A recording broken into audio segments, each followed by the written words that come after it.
only on ITV. It's the European Grand Prix at Jerez in southern Spain. We'll hear from James Allen and Louise Goodman in the pits. Ready to go in the commentary box, Martin Brundle and Murray Walker. You've heard the prospects. This is the realisation. For 1 year short of 50, I have been broadcasting Formula One Grand Prix, and I can tell you that I have never, ever known anything like this. You've seen that fabulous piece from Martin. He told you down there that the atmosphere was electric. It's electric everywhere. Spain is not usually all that enthusiastic about Formula One, but my goodness, they're enthusiastic about this. There are thousands of them. The weather is good. I think the skies, in fact, I know the skies are clearing, and I can tell you that the temperature is climbing.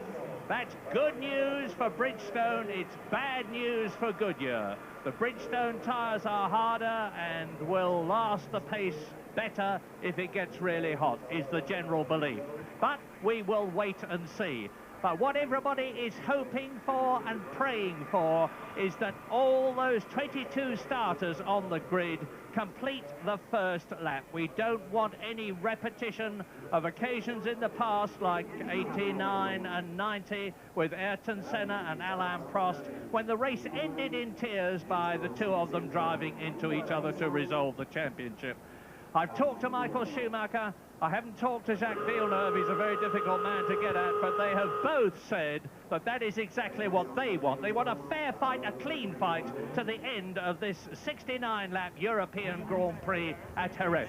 This is the scene of one of the closest Grand Prix finishes of all time, when the great Ayrton Senna and Nigel Mansell exited the last bend in, respectively, their Lotus and Williams cars absolutely together. And it was just a few hundredths of a second which separated them as they crossed the line, with Senna in front. Although Nigel thought he had done it, he hadn't. Well, let us hope that we see something like that again today. You can see that the grid is being cleared.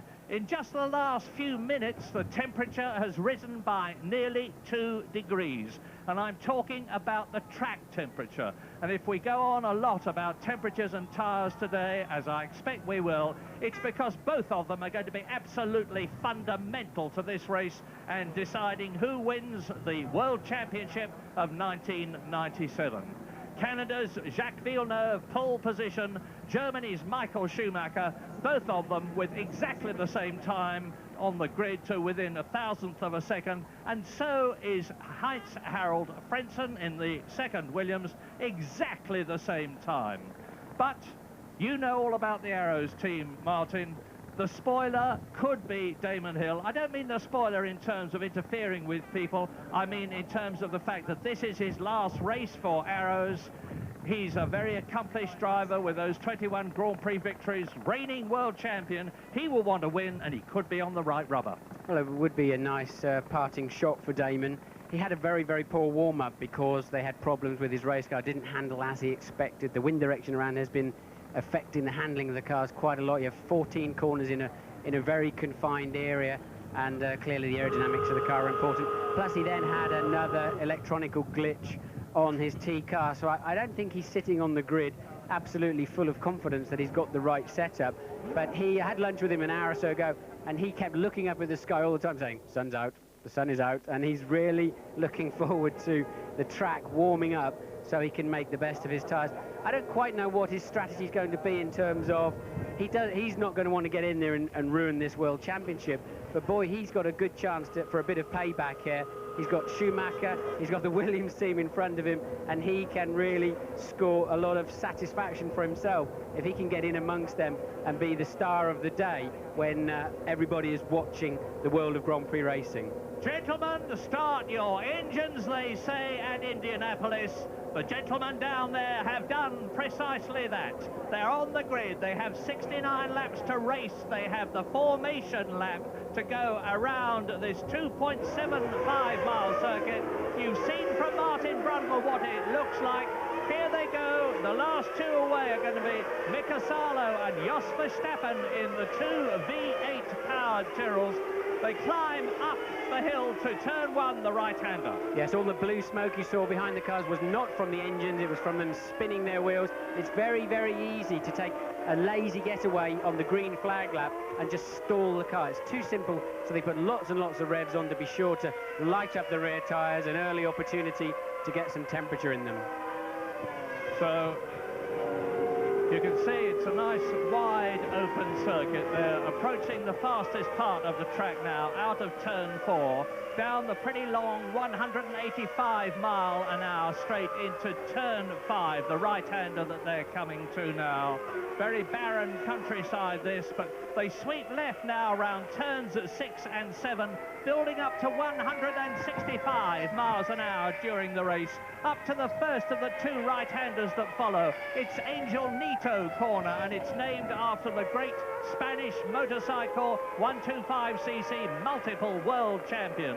This is turn 8.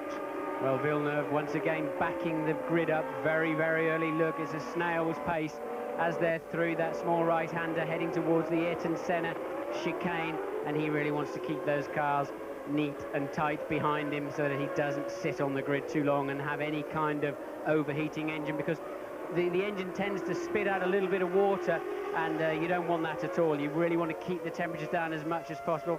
Now he's giving it some welly again to generate some rear tyre temperature, and he'll hit the brakes very hard, and then really that's his last opportunity before the line. He'll just keep squirting the throttle to try to, as I say, that's the best way. You've got 750 horsepower underneath your right foot. Keep squirting the throttle, and he pulls over early for his grid slot. Surprising, really. I thought he would wait a little bit longer than that to keep his tyres a bit cleaner. Michael Schumacher on the right of the grid. I'm surprised we haven't heard much about why pole is on the left-hand side. You see the rest of the field forming up now. Those McLarens are looking extremely fast again this morning, Murray. As usual, when you see the lights, watch them. The reds will come on, and then they will come on 1, 2, 3, 4, 5. Look at Coulthard, 3 back on the left. He's put his car slightly not square into his slot in the hope of catapulting past Damon Hill. He's expecting a good start already. Villeneuve on the right, Schumacher on the left, front row. Behind Schumacher is Damon Hill. 4, 5, pause. And it's go, go, go, go. Villeneuve gets away and Schumacher gets away. Better, better, better. Michael Schumacher leads, and up alongside Villeneuve comes Heinz-Harald Frentzen. Damon Hill is there too, but Coulthard has come through. Mika Häkkinen is up there. Fantastic start. Let's hope there are no collisions. It's absolutely perfect for Michael Schumacher and terrible for Jacques Villeneuve. Remember that all that Michael Schumacher has got to do is stay ahead of Jacques Villeneuve. Doesn't matter how many points he scores, he will win the World Championship. Frentzen is second, Villeneuve is third. Villeneuve has dropped 2 places. Terrible for him. Well, why on earth did Frentzen pulled over on his inside, apparently blocking the rest of the field, and Villeneuve appeared to let him through? This is exactly the reverse of what Williams needed. The 1, 2, 3 is in exactly the wrong order. Why did Villeneuve let Frentzen through, and why did Frentzen take the position to take second place? Very strange. A terrible decision if it was a conscious decision. Villeneuve's starts have not always been good. He's done a lot of practicing, but he hasn't practiced enough. Frentzen is second. Villeneuve is in third position. Then the 2 McLarens. Damon Hill has dropped back into 6th position. Eddie Irvine has come up 2 places already, from 9th on the grid to 7th in the race. We're completing lap 1. The crowd rises, and Michael Schumacher leads across the line with 68 laps to go. This is what we're always talking about, Michael Schumacher's athleticism. His brain is in gear before anybody else's, and once again, you see the clear net result of that. He's up and running already, and he finishes the first lap with a 2-second lead and a 3.2-second lead over Villeneuve, the championship rival. Did you hear that? A 2-second lead at the end of the first lap. This is really incredible. Michael Schumacher has been working away on his tyres. He hasn't used a new set of tyres except for the very first set he put on. All the others have been worn tyres, and he's been working on them very carefully to get the race set up absolutely right. And he's now on his second lap with clear track behind him, clear track in front of him, and The quickest man on the circuit, actually, at the moment is David Coulthard, who's gone through the first sector fastest of all. This is a three-sector track, and we have the timing information to keep you in touch. As Michael Schumacher, with Frentzen not making any effect on the Ferrari ahead of him, goes into the Senna chicane and out of it. And that chicane was built after the awful accident to Martin Donnelly, who is here and looking very well indeed. Lap 2, Ferrari leads, Williams second, Williams third. Now let's see what's happening behind them. There are Frentzen, Villeneuve, Hakkinen is fourth, David Coulthard is in fifth position. There is the man who is second in the World Championship, and that is the championship leader. Villeneuve matching Michael Schumacher's pace on the second lap there, so Villeneuve clearly does have the pace, but now he's 3.2 seconds still in arrears with his teammate in the way. Clearly his teammate will move out of the way when the moment arrives. And already you have to say Michael Schumacher will be looking above all for a good pit stop and reliability. Well, I just hope this championship is not decided by some silly reliability problem and that it's decided on the track. Here's the start. Again, Villeneuve initially moved well, but appeared to bog down. Maybe he just snatched second gear a bit too early. Michael had a reasonable start on the right-hand side of the grid and went screaming down into the first corner with the clearance. Here we see it again. Now look, they're getting away absolutely equally. Now watch Villeneuve bog down and Schumacher away. I think Villeneuve pulled for second gear maybe a bit too early. Schuey's looking in his left-hand mirror. Look, now his right-hand mirror. That's the sign of having plenty of capacity to be able to have a good look around you and see what's going on. Now look, this is the thing I was talking about. Why did Frentzen do this and why did Villeneuve let him do it? Now this is strange. This is wrong. What? Surely Frentzen had the rest of the pack behind him. That was Villeneuve's opportunity. He knew Frentzen would brake and let him through. That was strange. Now into lap 4 at Jerez, Spain. Frentzen is the fastest man on the track. He's just gone round faster than David Coulthard. 1 minute 24.571. That's 0.2 of a second faster than Michael Schumacher. I have to grasp for straws, Martin. It's not conceivable, surely, that Frentzen and Villeneuve have got some plan like Schumacher and Irvine had. If they had, I can't imagine what on earth it is. Well, if Frentzen can get after Michael Schumacher and give him a hard time, but he took a couple of tenths off him on that lap. But at the moment, he's nowhere near fast enough to bother Michael Schumacher, and Villeneuve wants to be sure that Hakkinen and Coulthard don't cruise up behind him. But look, here's the start again. I think Villeneuve was trying to do what he did in Japan, get away well and blast across the front. Yes, he did, and in turning the car, he lit up the rear wheels, and he obviously just had to get out of the throttle a little bit. And now we see that strange, now it's out of camera shot, Schumacher well clear, and the two Williams squabbling over the corner.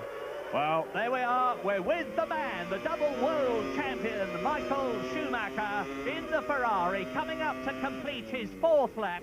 Turns into the hairpin, second gear, 55 miles an hour, straight track in front of him, which climbs up to turn 1. Under the bridge, the gap was 2.1 seconds between himself and Heinz-Harald Frentzen, and it's now 2.14. So Michael Schumacher is easing gently away from both the Williams. Yeah, but he's not pushing that car too hard. He's well within himself. He's not making any mistakes. The car's not snaking around.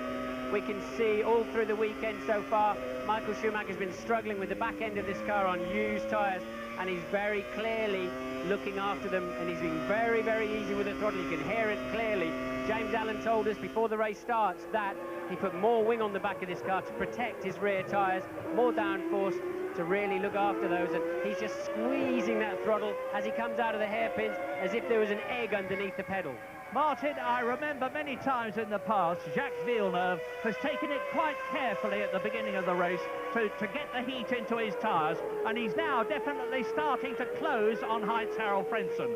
The gap between the two of them is just over 1 second. It was more than that. Villeneuve is now the fastest man on the track. It was Coulthard, it was Frentzen, it's now Villeneuve. The race order on lap 5 out of 69 is Schumacher, Frentzen, Villeneuve, Hakkinen is 4th, Coulthard is 5th, Damon Hill is in 6th position ahead of Eddie Irvine, who's come up 2 places. Jan Magnussen in the Stewart is a magnificent 8th, ahead of Gerhard Berger 9th, and Rubens Barrichello 10th. Yes, I can't see the racetrack every time the leaders come past because the whole grandstand stands up. They're all wearing red hats and red T-shirts to see Michael Schumacher come past. But as you rightly say, there's still 64 laps to go, Murray.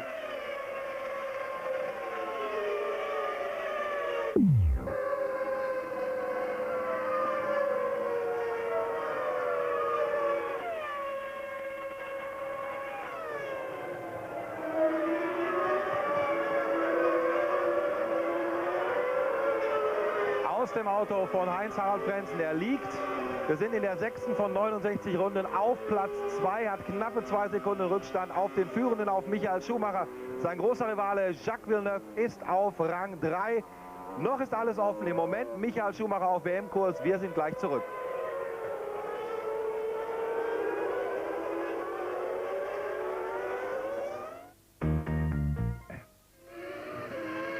No change at Jerez, the end of lap 7, which is 1/10 distance. Michael Schumacher leads Heinz-Harald Frentzen by a whisker under 2 seconds. But Jacques Villeneuve is starting to inch up on his teammate Heinz-Harald Frentzen. Remember, all Michael Schumacher has to do to win his 3rd World Championship in 4 years is to stay ahead of Jacques Villeneuve. But we've still got a long way to go. We've got pit stops. We're expecting everybody to stop twice for new tyres. And that could make all the difference. We've seen pit stops in the past make changes which affect the race. And just look at how now Villeneuve is closing up on Frentzen. What's your guess about team orders? Is he going to move over? Well, it should be very straightforward, really. I mean, the problem is Frentzen, even this close, Frentzen's car is already upsetting the aerodynamics of Villeneuve's car and slowing him down. And on that lap, Michael Schumacher was the fastest. There we go. Michael Schumacher was the fastest, and clearly Frentzen's had a call from the pits, let him through, because already he was in the slipstream and it's going to be hurting him, and more importantly, Murray, hurting his rear tyres. You slide around much more behind another car, which is why I was so amazed that Villeneuve ended up behind Frentzen in the first place. No problem in the Constructors' Championship. Williams have already won it, a record 9th time. Villeneuve getting very out of shape there on the apex of the last corner. Now he's obviously going to have a big push to close the 3-4 second gap. It is 4.3 second gap to Michael Schumacher. In their synchronized swimming on that lap, they lost 9/10 of a second to Michael, so clearly it wasn't a seamless transition as Villeneuve went through into second place. Not only that, but Michael Schumacher there has got the message. He has speeded up. Fastest lap of the race. Faster than Villeneuve, faster than Frentzen. Race order, lap 9 out of 69. Michael Schumacher leads Villeneuve by 4.3 seconds. 4.3 seconds. Frentzen 3rd, Häkkinen 4th, Coulthard 5th. Hell is 6th, Irvine is 7th, Magnussen is 8th, Berger is 9th, and Barrichello is 10th. Watching on the track, I think Villeneuve's car is faster than Michael Schumacher's car in a head-to-head. I mean, I really have to say, I think if Schumacher was in the Williams, you would give him this race automatically. And we'll see now whether Villeneuve's got his head together, because he should now be able to close up on Michael Schumacher at a couple of tenths per lap. Now he's got some clear air. And now the race has settled down into a pattern. He knows where the grip is on the track. He knows how the car is handling this afternoon, what effect the wind directions had, and now he can set about attacking. And I expect to see him in this lap or the next lap beginning to close the gap on Michael. He's got to. 4.3 seconds the gap. We've never seen a head-to-head, wheel-to-wheel battle between these two superstars. The double world champion and the man who would be. There is Villeneuve, 2nd. New lap record for Villeneuve on that lap, a 1:24.2. Fastest lap of the race so far. So, and that's old information you're now seeing. Villeneuve has already surpassed that with a slightly faster time. So Villeneuve on the attack, Michael Schumacher responding anyway. Yeah, people say that Villeneuve is the man under pressure. They're both under pressure. Villeneuve is not new to winning championships. He won the Indy 500. He won the Indy Championship. And so he's used to pressure. He's a grizzled veteran, just like Michael Schumacher is there on lap 10. And Villeneuve has reduced the lead from 4.3 seconds to 4.2 seconds. He'll have to do better than that. Now, if we're right, as you watch this replay with Villeneuve lighting up the right front, if we're right about pit stops, they'll be coming in round about laps 23 and 46. 23 for the first stop. This is now lap 10. Well, clearly the McLaren mechanics are not expecting to stop anytime soon. They look extremely relaxed, and they've done some superbly fast pit stops so far this year. We're on board with Villeneuve, looking over his right shoulder into Ducados, the last corner, go over the curb on the inside, and then it's very easy to run up onto the grass on the exit, and down, then they're going to diagonal the straight towards the end, the shortest route, and bury the car into the foot of the hill, down to second gear, again across those very smooth new curves, and again he took 0.2 of a second out of Michael Schumacher on that lap, still just over 4 seconds behind turn 3. Now let's see if he lifts the throttle. No chance. His car's working well, working very, very well so far through there. This is a tough corner, the fastest corner on the circuit, falls away on the exit, look for the curb on the left and get on the throttle. He can frustratingly see Schumacher down the road, but as I've said before, it's easier to chase than to lead. And you'll notice that there's no hand off the wheel to change gears. Jacques Villeneuve is changing gears by flicking his fingers at 2 paddles which are underneath the steering wheel, the flat-topped steering wheel, and all the work is done for him. He doesn't use the clutch. There are hydraulic mechanisms which move the gears and blip the engine. As you catch another car now, you'll see Michael Schumacher ahead of us. You always appear to home in on the guy. When you go into a slow corner, you think, yes, I'm catching him. But, of course, he's on the throttle now, and you're still negotiating that 50-mile-an-hour bend. Oh, a bit of a handful over the bumps there for Villeneuve. And then, again, you can see Schumacher's extended back out again. Let's see what this lap brings as they head into the pit straight. Up to the grass, no further, otherwise you'll lose time. And drive for the line. It's a 24.5 for Schumacher and a 24.5 for Villeneuve. It's been so close, hasn't it? All year, all weekend, all race today. And look at this. This is Mika Häkkinen in the McLaren with David Coulthard behind him. And the two McLarens are right up now with Heinz-Harald Frentzen, who is dropping back. Now, Mika Häkkinen was in terrific form during qualifying, and this morning he was fastest. His teammate David Coulthard was 4th fastest, and they're going to be pushing, they are pushing Heinz-Harald Frentzen in the Williams very hard indeed for that 3rd position. So Coulthard is 5th, Damon Hill is still in 6th position, and Damon Hill is catching Coulthard, who is right behind Häkkinen, and I therefore think that Heinz-Harald Frentzen is holding them all up. He's causing a traffic jam. Well, he's playing the rear gunner a little bit with the McLarens. We do know they're fast. We do know they're working very, very well with 80 kilos or so of fuel on board. Really, the rear gunner action should have been against Michael Schumacher, but at least if he can keep these 2 McLarens off of the gearbox of Jacques Villeneuve, he'll be helping him out quite a lot, so Villeneuve can concentrate solely on Michael Schumacher and build a gap so that after the pit stops, they're not going to end up mixing it with the McLarens. Frentzen can do a very, very important job here, as you rightly point out, Murray. So out of the centre chicane into the 13th and last corner of the track. Look back and you see Damon Hill is the 4th of these cars. He's just out of shot at the moment. But Hill is actually catching David Coulthard's McLaren, and he's going to be right under the wing of the Mercedes-powered McLaren any moment now. Race leader, Michael Schumacher. The gap is 4.8 seconds. Schumacher is pulling away from Jacques Villeneuve, and off goes Pedro Diniz in the 2nd arrows. He was in 13th place. Let's hope that he's not in a position of danger and that they will have to get the safety car out. That would be really, really bad luck for Michael Schumacher. Villeneuve clearly made a mistake on that last lap. We haven't seen it on screen. He lost 0.7 of a second to Michael Schumacher. Schuey doing his normal 24.2. And Villeneuve did a 24.9. But interestingly, Frentzen is back in the 25.9s and early 26s. Clearly, he is slowing down so that these two are out front by themselves.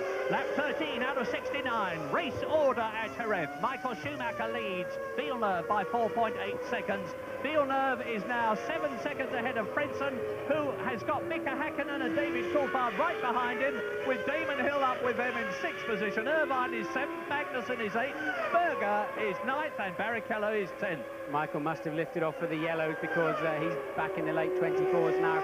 I've seen now that Deniz's car is off just after the Ayrton Senna chicane. He's clearly dropped it on the bumps and backed it into the hedge.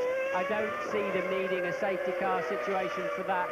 unless they somehow or other just can't move the car. It is sideways onto the racetrack, having said that, but it's on the inside. It's not really in the firing line. Well, you can bet your bottom dollar that the race organisers and administrators are not going to do anything to mar the course of this race if they can possibly avoid it. If they do have to do something, it will be for very, very good reasons. So that's the gap between Schumacher and Villeneuve. Look back. Frentzen is dropping back all the time.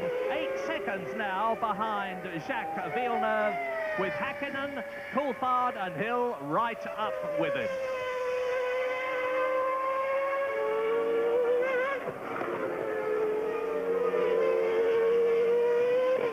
Seine Domäne, wo er immer ganz stark ist der mittlere Sektor, inklusive der langen Geraden, obwohl die Topspeeds der Ferrari ja gar nicht so toll sind, aber da geht es für ihn eigentlich immer relativ gut. Ja, die schnellen Kurven sind keine zu langen Kurven, die den Ferrari wehtun. Das sind ein bisschen Mutkurven. Und Schumacher ist in den schnellen Kurven immer sehr gut. Allerdings Villeneuve, fairerweise muss man sagen, auch. So, wir haben jetzt fast ein Viertel des Rennens. 69 Runden, ich sag's noch einmal. 14 davon sind vorbei und der Vorsprung ist jetzt wieder ein bisschen kleiner geworden. Also im letzten Durchgang hat Villeneuve 3 Zehntel aufgeholt. Wir gehen ja von 2 Stops aus. Wenn man sich jetzt ganz einfach die 69 durch 3 teilt, dann geht man auf 3 mal 23 Runden. Aber wir müssen schon so in der 17, 18 Runde vielleicht mit den ersten Boxenstops rechnen. Ja, abhängig vom Verkehr, wie man aufläuft auf überrundete Fahrzeuge und wie der ganze Rennverlauf sich entwickelt. Davon abhängig werden dann die Teams ihre Leute reinholen. Gutes Beispiel, in Suzuka kamen die beiden McLaren Mercedes extrem früh rein, weil sie gemerkt haben, wir hängen im Verkehr fest, wir können eh nicht überholen. Da hat man gehofft, etwas eher zu tanken und dann halt davon zu profitieren, dass die anderen zu einem ungünstigen Zeitpunkt reinkommen, dass man dann wieder was aufholen kann. Aber Pustekuchen, Häkkinen kam genau in den gleichen Verkehr wieder rein hinterher. Ja, es kann sein, dass sie diesmal anders spielen, dass sie länger draußen bleiben. Deswegen am Anfang die verhältnismäßig moderaten Geschwindigkeiten.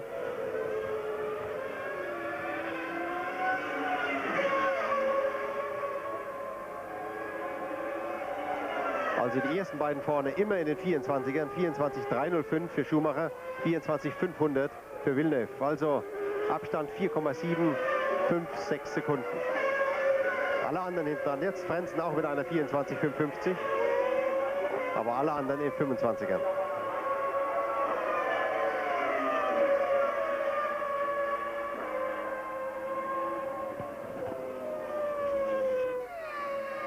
Lap 16, so there are 53 long laps to go. Jacques Villeneuve is doing the best he can, but it's not good enough at the moment. There's a long way to go, including those 2 estimated pit stops, forecast pit stops. But Michael Schumacher is not just matching him 1/10 of a second for 1/10 of a second. He's actually making his 1/10 of a second on the right side of the equation, because he's easing away at that rate lap by lap. When the teams calculate when to do a pit stop, believe it or not, they actually look at the lap times of the slowest cars too, so that you see a gaggle now. This is the midfield actually. They can work out, because it's different at every track, they can work out when the leaders are likely to be coming up to lap the midfield and the tail enders, and they adjust their pit stop accordingly, because that could play a very critical part of this race today. Obviously, because well, now, Ruben, you're watching the battle between Rubens Barrichello in the Stewart Ford. Behind him is Olivier Panis, the Frenchman, who's now back in racing after breaking both his legs in the Canadian Grand Prix. And behind Olivier Panis is Jean Alesi, who is driving his last race for the Benetton team before he joins Sauber next year. So it's static at the present moment, but I'm sure there's a lot of anxious people in the Williams garage, and that is exactly where James Allen is. Quite the reverse, Murray. A picture of calm down here. They weren't even surprised when Frentzen got ahead of Villeneuve at the start of this race. Frank Williams has got Louis Schweitzer, the president of Renault, standing just behind him. This is their last race together in this association. Of course, Williams will be using Mechachrome engines next year. I just saw Dickie Stanford, the team manager, up on the wall, give a signal to one of the mechanics with his fingers laid against his trousers so that no one at Ferrari would see what the signal was. I think it was when Villeneuve's going to come in, and it looked like 9 laps. That was a lap and a half ago. Well, that would be about right. That will be lap 24, lap 25, and that would be absolutely bang on target for an evenly spread two-stop race, laps 23 and lap 46. There have been people who are saying that Ferrari and Williams will be watching each other very carefully indeed, and that as soon as one comes in, the other will come in. Do you think that? I think they'll be playing a cat-and-mouse game very much like that. Ross Brawn is very good at thinking on his feet on the Ferrari pit wall there, and Villeneuve is really having to re-attack because Michael Schumacher putting in fastest lap last time round. Now it's Villeneuve's turn. The gap 5 seconds exactly. So there's nothing to choose between these two, and I can only assume at this stage that they're on the same race strategy, and I pretty much think that will also be a two-stop strategy. So Schumacher on his way now through 6 and 7 towards the second half of this race, and very much in the last 10 laps your neck is so painful and so finished through those. There's 4 very, very fast left-hand corners, which is unusual. There's the Jordan in the pits. That's very unusual too. They're on the harder tyres, and they're the first one to stop. Their car's not working around this racetrack. They've had a dismal weekend at Jordan Peugeot, but Schumacher on his way, and he's really working very, very nicely to keep those rear tyres in good shape. Look, he doesn't let the car wander about at all. You can see him just squeezing the throttle pedal yet again, and the Ferrari fans in front of me jumping up yet again as Shui heads down to turn 1. Let's compare the lap times this time round, and Michael is 1/10 faster than Villeneuve on that lap. So James is down at the Ferrari garage to compare the atmosphere. Well, I tell you, it's not so much about the atmosphere. The feeling down here in Ferrari is that Frenson's got a problem with his rear tyres. That's what they've told the drivers, and that's what they believe down here. So Michael Schumacher will be watching his. The man you saw come in the Jordan, incidentally, was Ralf Schumacher from 19th position. His teammate Giancarlo Fisichella is only 14th. This has been a dreadful place for the Jordan team. They qualified 16th and 17th, their worst qualifying of the year, and Fisichella is only in 14th place, and Ralf Schumacher will be running practically last now after that pit stop. Well, remember in the middle of the season when Michael Schumacher won, I think it was Belgium, and Fisichella followed him up the steps, and we said this is the heir apparent. Fisichella's had 2 or 3 dismal performances now. Suzuka, he never got into that track. It's a real driver circuit there, and I thought it would suit him very well, but for some reason Fisichella in particular and Jordan in general have just faded away towards the end of the season. Well, Ferrari had a trough in the Austrian and Luxembourg Grand Prix, 2 of the ones that badly affected their World Championship situation. They had car problems, they just didn't suit things, and it looked as though Williams had got the ascendancy back again. Well, it certainly doesn't look like that now. It's been a magnificent recovery by Ferrari at Suzuka in Japan 2 weeks ago, when Michael Schumacher and Eddie Irvine drove that brilliant tactical race. There have been a lot of criticisms of them for not driving as individuals, including from Jacques Villeneuve, but it's a team sport, and Eddie Irvine magnificently supported Michael Schumacher. One of the things that helped the Ferrari was a dramatic new wing, which greatly... Oh! Villeneuve well out of shape there on the way into the hairpin. That's going to cost him more time again.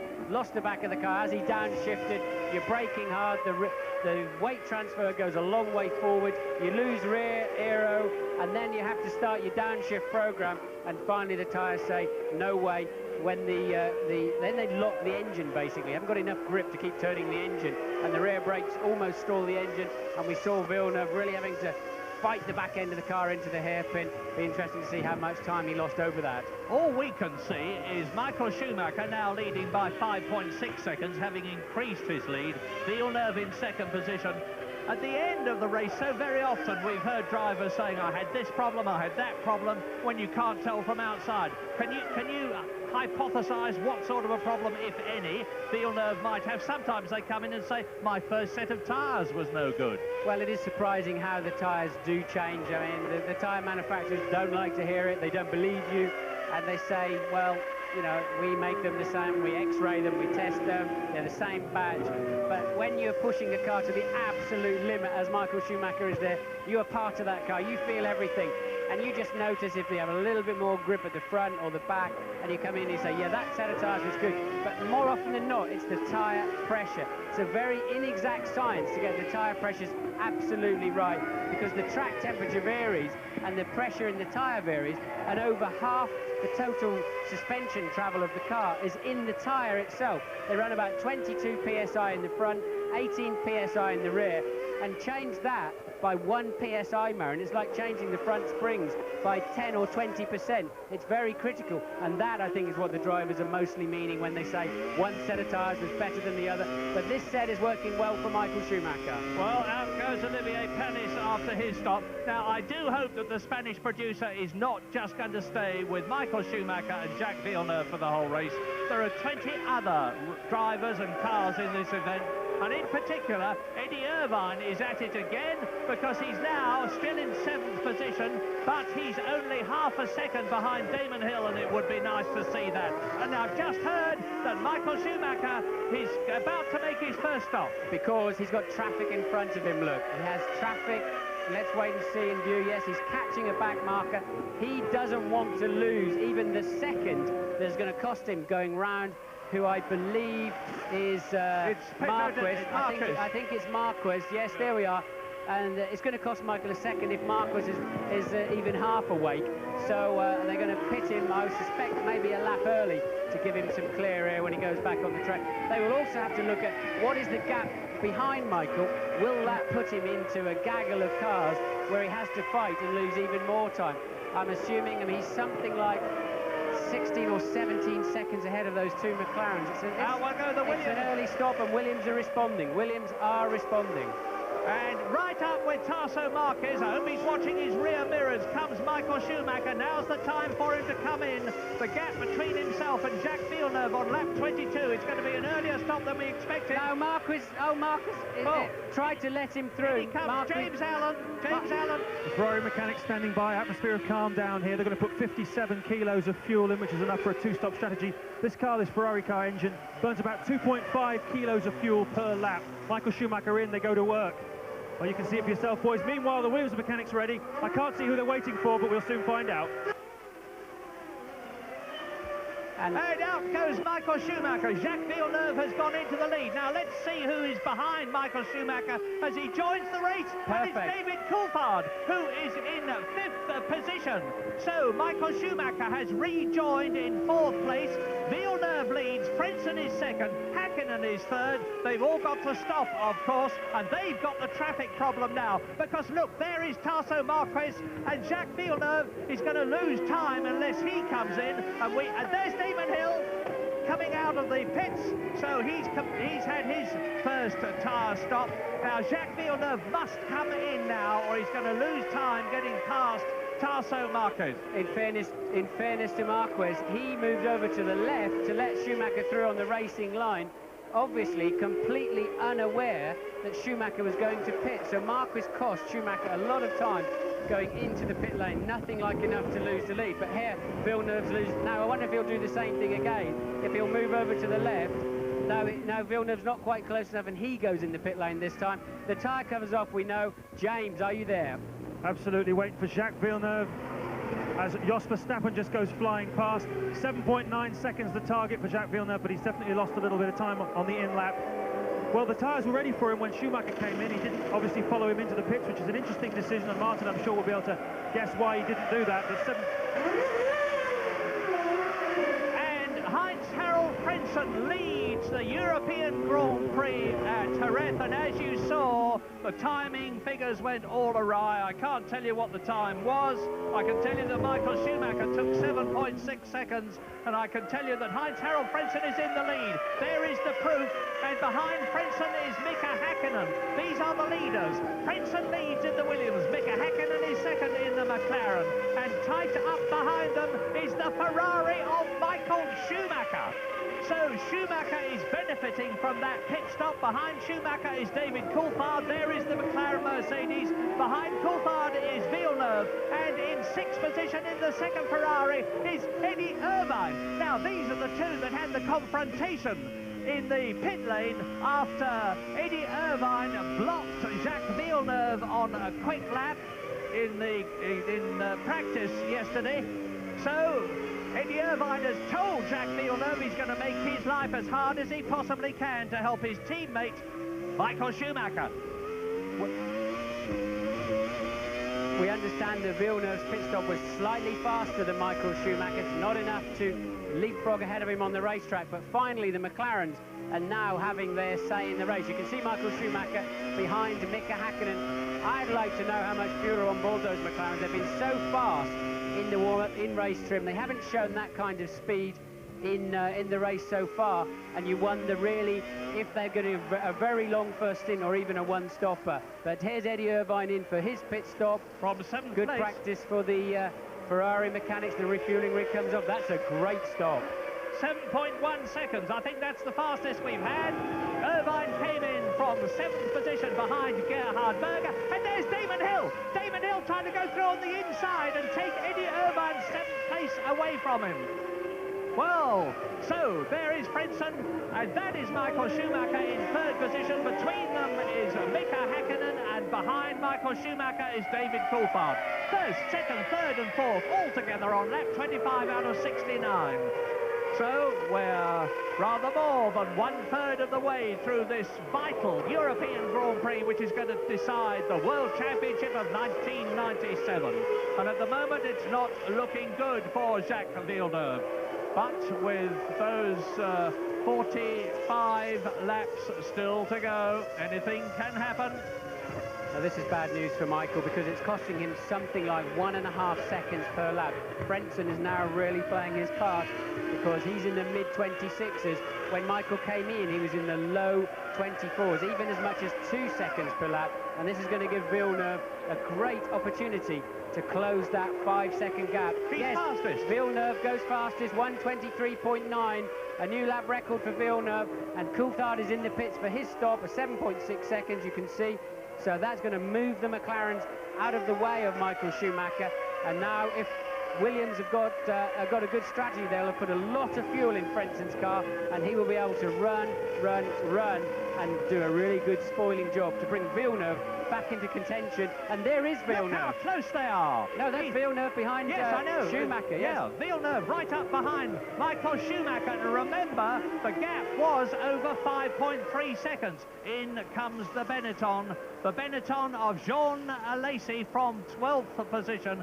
At the present moment, Jacques Villeneuve is the fastest, the first man to go round in under 1 minute 24 seconds. 1 minute 23.972. We're with him now. That is his World Championship rival, Michael Schumacher, ahead of him. Ahead of Schumacher is Häkkinen. Ahead of Häkkinen is Frentzen. Frentzen is doing his job supremely well. His job is to slow things up and let Villeneuve catch Schumacher, which he has done. But Frentzen in the lead and Häkkinen in second place have still got to come in. And Michael Schumacher knows he's got a battle on his hands now as he comes up to complete his 26th lap out of 69. There we see them through turn one. Villeneuve close up behind Michael Schumacher, and he's doing a feint there up the inside. He wasn't trying to overtake, obviously, just really wants to distract Schuey. He's moving around in his mirror saying, look, here I am, let's go and play. And Frentzen up front, they're still slowing them down, now by 2.6 seconds per lap. And, well, this is the second race in succession where Michael Schumacher's had a face full of Williams trying to go slowly, and Villeneuve's in the slipstream, and he tries to have a go at the inside, but not close enough. Michael covers the inside line, and they're up and running. And obviously Hakkinen has now moved out of the equation, and really it's just, I wonder how much fuel they've got in that Williams and how long Frentzen can stay out there doing this slowing down job. Yeah, I think we ought to apologise for the fact that the coverage is, to put it mildly, not what we would like it to be. You should have seen Jacques Villeneuve coming right up behind Schumacher then. You didn't, until too late. But we're doing the best we can to keep you in touch with what is a great race.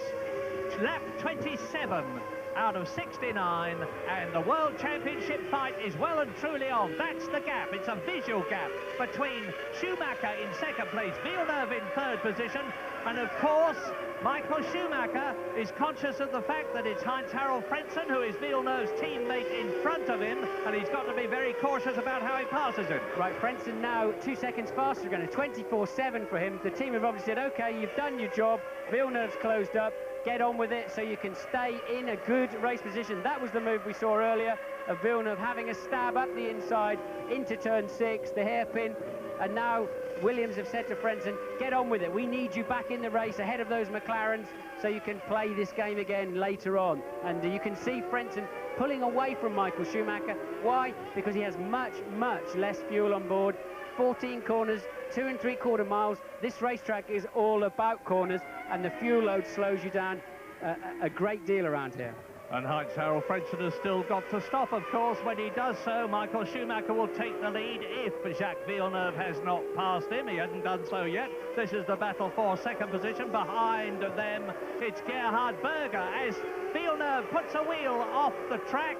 Well, he loses a fraction there, but now the real penalty is in this chicane. He has dirty tyres. He has to fight the car. Now, I bet Michael Schumacher, if we could get rid of that box in the corner, has pulled away. Yes, he has. That's the problem there. You lose a little in the corner, you drive on the grass, but then you've got to clean those tyres up. Sometimes it can take half a lap or a lap. Sometimes they never clean up at all. Not a smart move there. So, lap 29, and Frentzen is coming into the pits. Frentzen is in the pits. There he is. He's lost the lead. The two men who are battling for the World Championship as Frentzen rejoins. Where does he rejoin? Well, he rejoins behind the McLarens because it looks to me as though Berger has gone up into third position. Yes, he has. Coulthard has gone up into fourth place. Down to fifth position goes Heinz-Harald Frentzen. And the World Championship battle is on at the front between Schumacher, and he's coming up again to lap somebody, and it looks like Ukyo Katayama. It is Ukyo Katayama. And the Japanese driver is down in 21st place. We've only got one retirement so far. It's that of Pedro Diniz. Well, this is going to be fun. They have to stay on the track and lap these guys unless the backmarkers are about to make a pit stop. Michael Schumacher, he's very good. He's very decisive behind backmarkers, but he's the first one along, which can be a big disadvantage because you wake the guys up and, oh, hey, the leaders are on top of me. And then that tends to clear the path for Villeneuve. But as happened to me once, if you're too far behind, too close to the guy in front, the car you're lapping moves out of the way and immediately moves back onto line and can take you off the racetrack. So you have to be wary if you're the second one through that they know they're letting two cars through. So it can be a problem either way. So let's hope that Katayama, who's driving his last ever Grand Prix, he announced his retirement at the end of the season in Japan, will move over as into the pits comes Gerhard Berger from third position. Up goes David Coulthard to third place. Up goes Mika Häkkinen to fourth place. Up to fifth position goes Frentzen, and to sixth goes Irvine, to seventh goes Hill, and down to eighth position goes Gerhard Berger. That stop cost him 5 places. Now here it is, there's Katayama. Ahead of Katayama is Jos Verstappen, and Schumacher and Villeneuve are in amongst the traffic. Well done, Ukyo. Well done, Ukyo. You are a Japanese gentleman. And he moves over and lets Schumacher and Villeneuve through. He's not going to interfere with the World Championship. Well done, lad. Yes, good move there. I don't think they'll get the same kind of service from Verstappen if that's who they're homing in on. Yes. But Jos the boss, they call him. Let's hope he's not going to try and show his mastery here. No, he doesn't. Well, he almost stops. Well, he did well, didn't he? I eat my words. He did very, very well to get out of the way there. Katayama's right up with him now. Jos Verstappen is going to pay for that because Katayama got the momentum. They are battling well down the field, of course, Verstappen and Katayama for 20th position, but that's just as important to them, their battle, as this one is to Michael Schumacher and Jacques Villeneuve as they come up now to Norberto Fontana, who is the Argentinian driver, and he's between. Now, this is going to help Schumacher because Fontana has let Schumacher through, and he's balking, inadvertently, I hope, Jacques Villeneuve. Well, that's always the problem that I mentioned. You let one through, and that's it. They pull back onto line, and they almost have to reset the computer before they're ready to let the next one through. And look how much time that's cost Villeneuve. As Fontana moves out of the way, Villeneuve moves behind him in order to get the slipstream, and now he brakes on the clean side of the track and goes through. That's cost him dearly. Meanwhile, Frentzen sets a new fastest lap back there in 5th place. Now he's got the new tyres of a 1:23.1. Case of champagne from Ferrari to Sauber for Norberto Fontana, because the Argentinian newcomer up from Formula 3 really helped Michael Schumacher on his way there. What engine have they got in that Sauber, Murray? Isn't it a Ferrari? Yeah, well, it is, yes. Well, Martin, you are a cynical chap. Lap 31, coming up to half distance. Michael Schumacher now. Let's see what the gap is. It was under 1 second, 0.8 of a second. Now he's been held up by Fontana. He crosses the line. Frentzen is now on a roll, fastest man of all, and the gap has gone up to over 3 seconds. So that's what Fontana cost Jacques Villeneuve, nearly 3 seconds.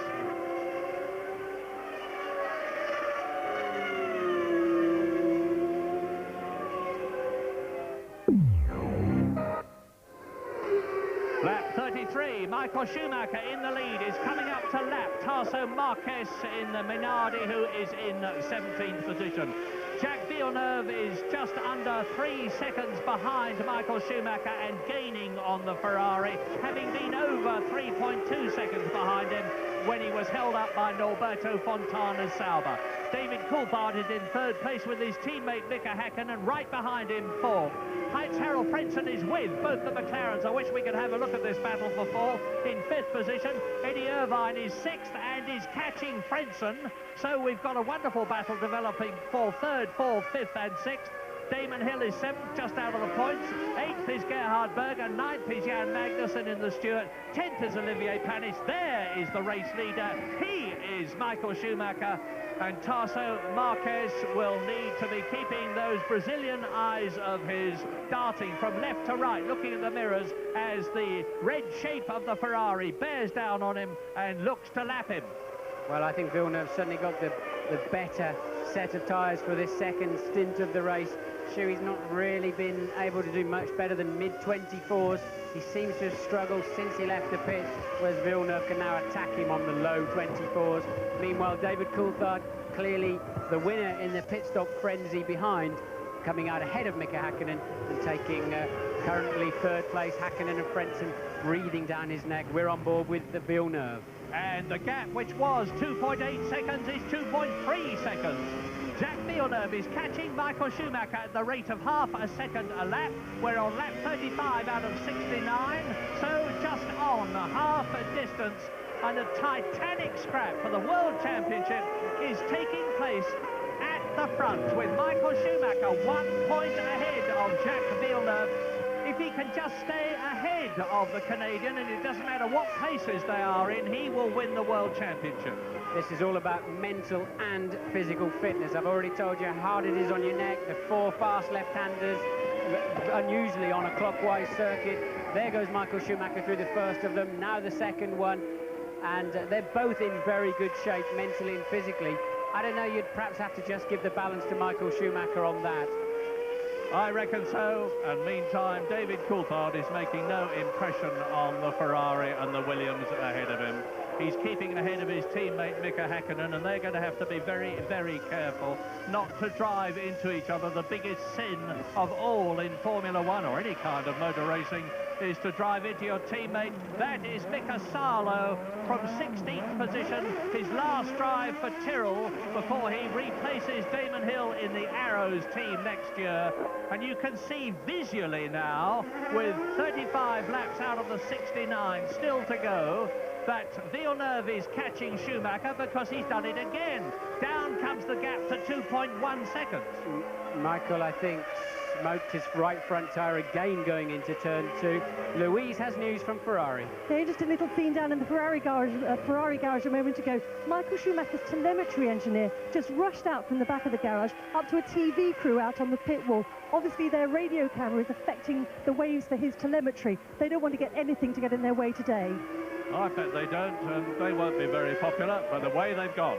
Let me just explain that, because every time Michael's car comes past the pits, there's a data burst of all of the information, every parameter you can think of, temperatures, pressures, revs, throttle, steering, bursts back to the pits, and the Ferrari guys want to know exactly what's going on. Not that they can do too much about it other than give Michael some information and signals, but they want to know what's going on, and they know every detail. Every time Schumacher presses the throttle pedal, somebody back in the Ferrari pit knows by exactly how much. Because Formula One is not just about drivers, it's not just about cars, engines, gearboxes and tyres. It's about the technicians and the mechanics and the designers and the people at the factory. And you have to put it all together to get the best possible team. One without the other will not get the job done.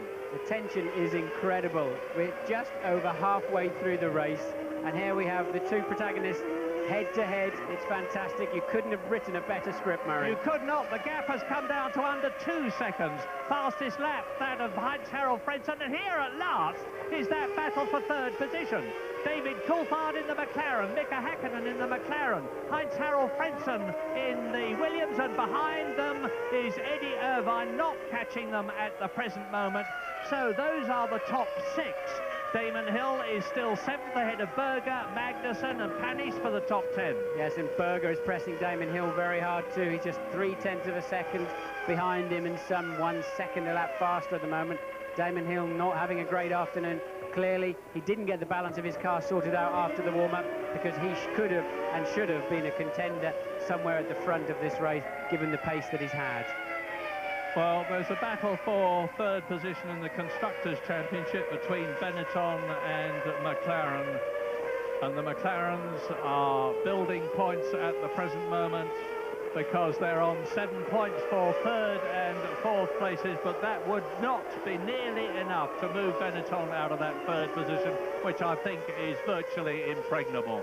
But Michael Schumacher's lead most certainly is not, because down to 1.5 seconds comes the gap.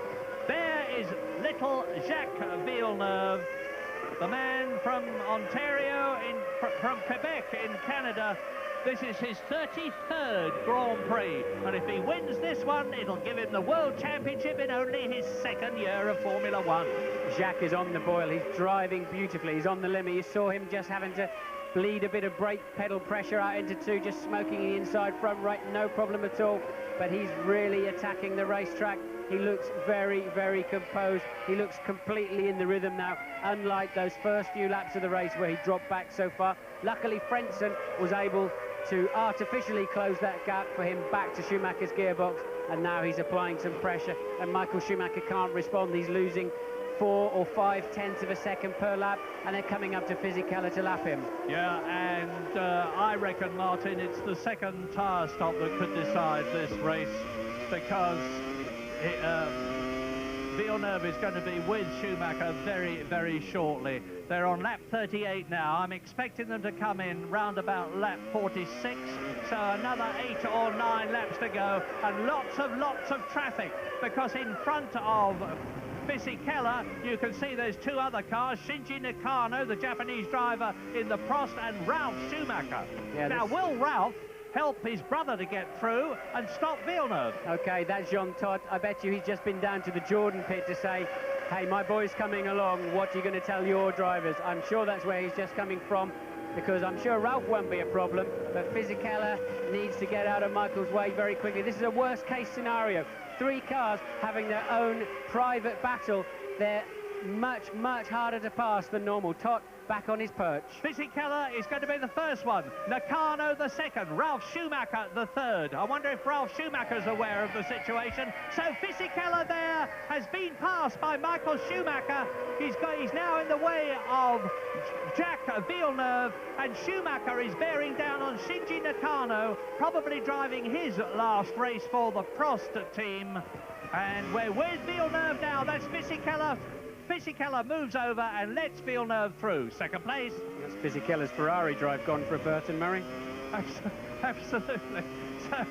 So the other drivers are driving extremely responsibly, because you see now Nakano has moved over and let Schumacher through as the German double world champion goes through into his 40th 4-0 lap, and Villeneuve bears down on Shinji Nakano. Second place man about to lap 14th place man. Now Ralf Schumacher is the man to watch in the yellow Jordan. He will see. Now let's hope for Michael's sake that Ralf Schumacher doesn't do anything daft like has happened at the start earlier on in another race. In Germany, it was for the European. That's right. He drove into his brother at the Luxembourg Grand Prix at the Nürburgring. Now, Ralf Schumacher will be aware of the fact that it's his brother Michael bearing down on him, and if he doesn't move out of the way like a dose of salts, he will be in real trouble. But is he going to do the same thing for Jacques Villeneuve? We're with Villeneuve now, replay. Villeneuve going underneath at turn 6, underneath Nakano for a nice clean pass. Sorry, that was turn 2 for a nice clean pass. So they're still running line astern, and Ralf hasn't exactly evaporated yet. Well, now we'll watch. It's Prix. There now. So Michael's through. Now, what's Ralf going to do? Is he going to play the white man, or is he going to make things difficult for Villeneuve? Well, Ralf looks to have a few problems of his own at the moment with fluid coming out of the back of the car. Ralph's struggling for some reason, but he's immediately let Villeneuve through. And I think Michael would be pleased about that. He wouldn't, if he wins this World Championship, he doesn't want everybody saying, yeah, it's because of your brother. But Ralph's got his own brand of problems. Puff of smoke coming from the engine of Ralf Schumacher's Jordan. The Peugeot engine. It's Jordan's last race with the Peugeot engine. There's smoke or tyre smoke. That's Michael locking his right front again. Hopefully we'll see a replay of Michael going into 2 and turn 2, locking his right front. No harm done as long as you keep just releasing that pedal, cadence braking, so you don't create a flat spot on the tyre. But Michael's right front tyre does not look happy. Looks particularly unhappy, but through the traffic, Schumacher's made a couple of tenths. 1.7 seconds is the lead. What a cliffhanger. What a fabulous race for the World Championship at the front. Long time since we've seen anything as exciting as this. Remember Michael Schumacher and Damon Hill, last race of the year at Adelaide in Australia. They had that coming together, and that's a replay looking from Villeneuve's car of Michael Schumacher locking up his tyre. Yeah, so I think Michael will be very pleased to get rid of this set of tyres. Remember, his car's been hard on tyres. They had a lovely clear run in the first stint. After the first pit stop, he came up in amongst the McLarens, and in the dirty air behind the cars, your car slides around, and if it damages the tyre, you get graining on the top. You can't recover those tyres. They seem to slide around more and more, and I bet he's looking forward to lap 45 or lap 46, so he can get rid of them and get a fresh set on, hopefully into clear air, so he can look after them as he was in the early stages of the race. Me too, and he's on lap 42 at the moment, so he's got another, if we're right, 3 or 4 laps to go, but he's pulling away from Villeneuve. The gap's gone up from 1.7 to 2.2 seconds. It's still Coulthard third, 19 seconds behind Schumacher. Hakkinen is 4th, Frentzen is 5th, Irvine is 6th, Berger is 7th, Hill is 8th, Magnussen is 9th, and Olivier Panis is in 10th place.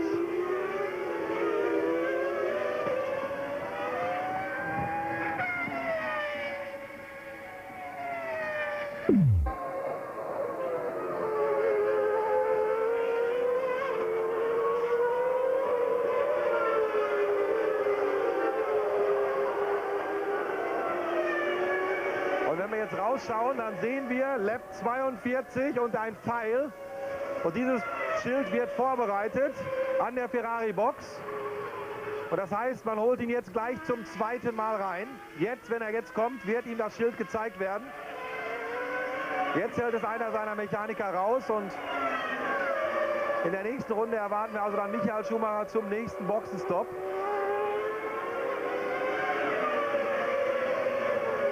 Und Frentzen 20 Sekunden hinter Schumacher. Das ist ein bisschen knapp. Das heißt, er käme dann wieder vor ihn. Na, das könnte sich gerade so ausgehen.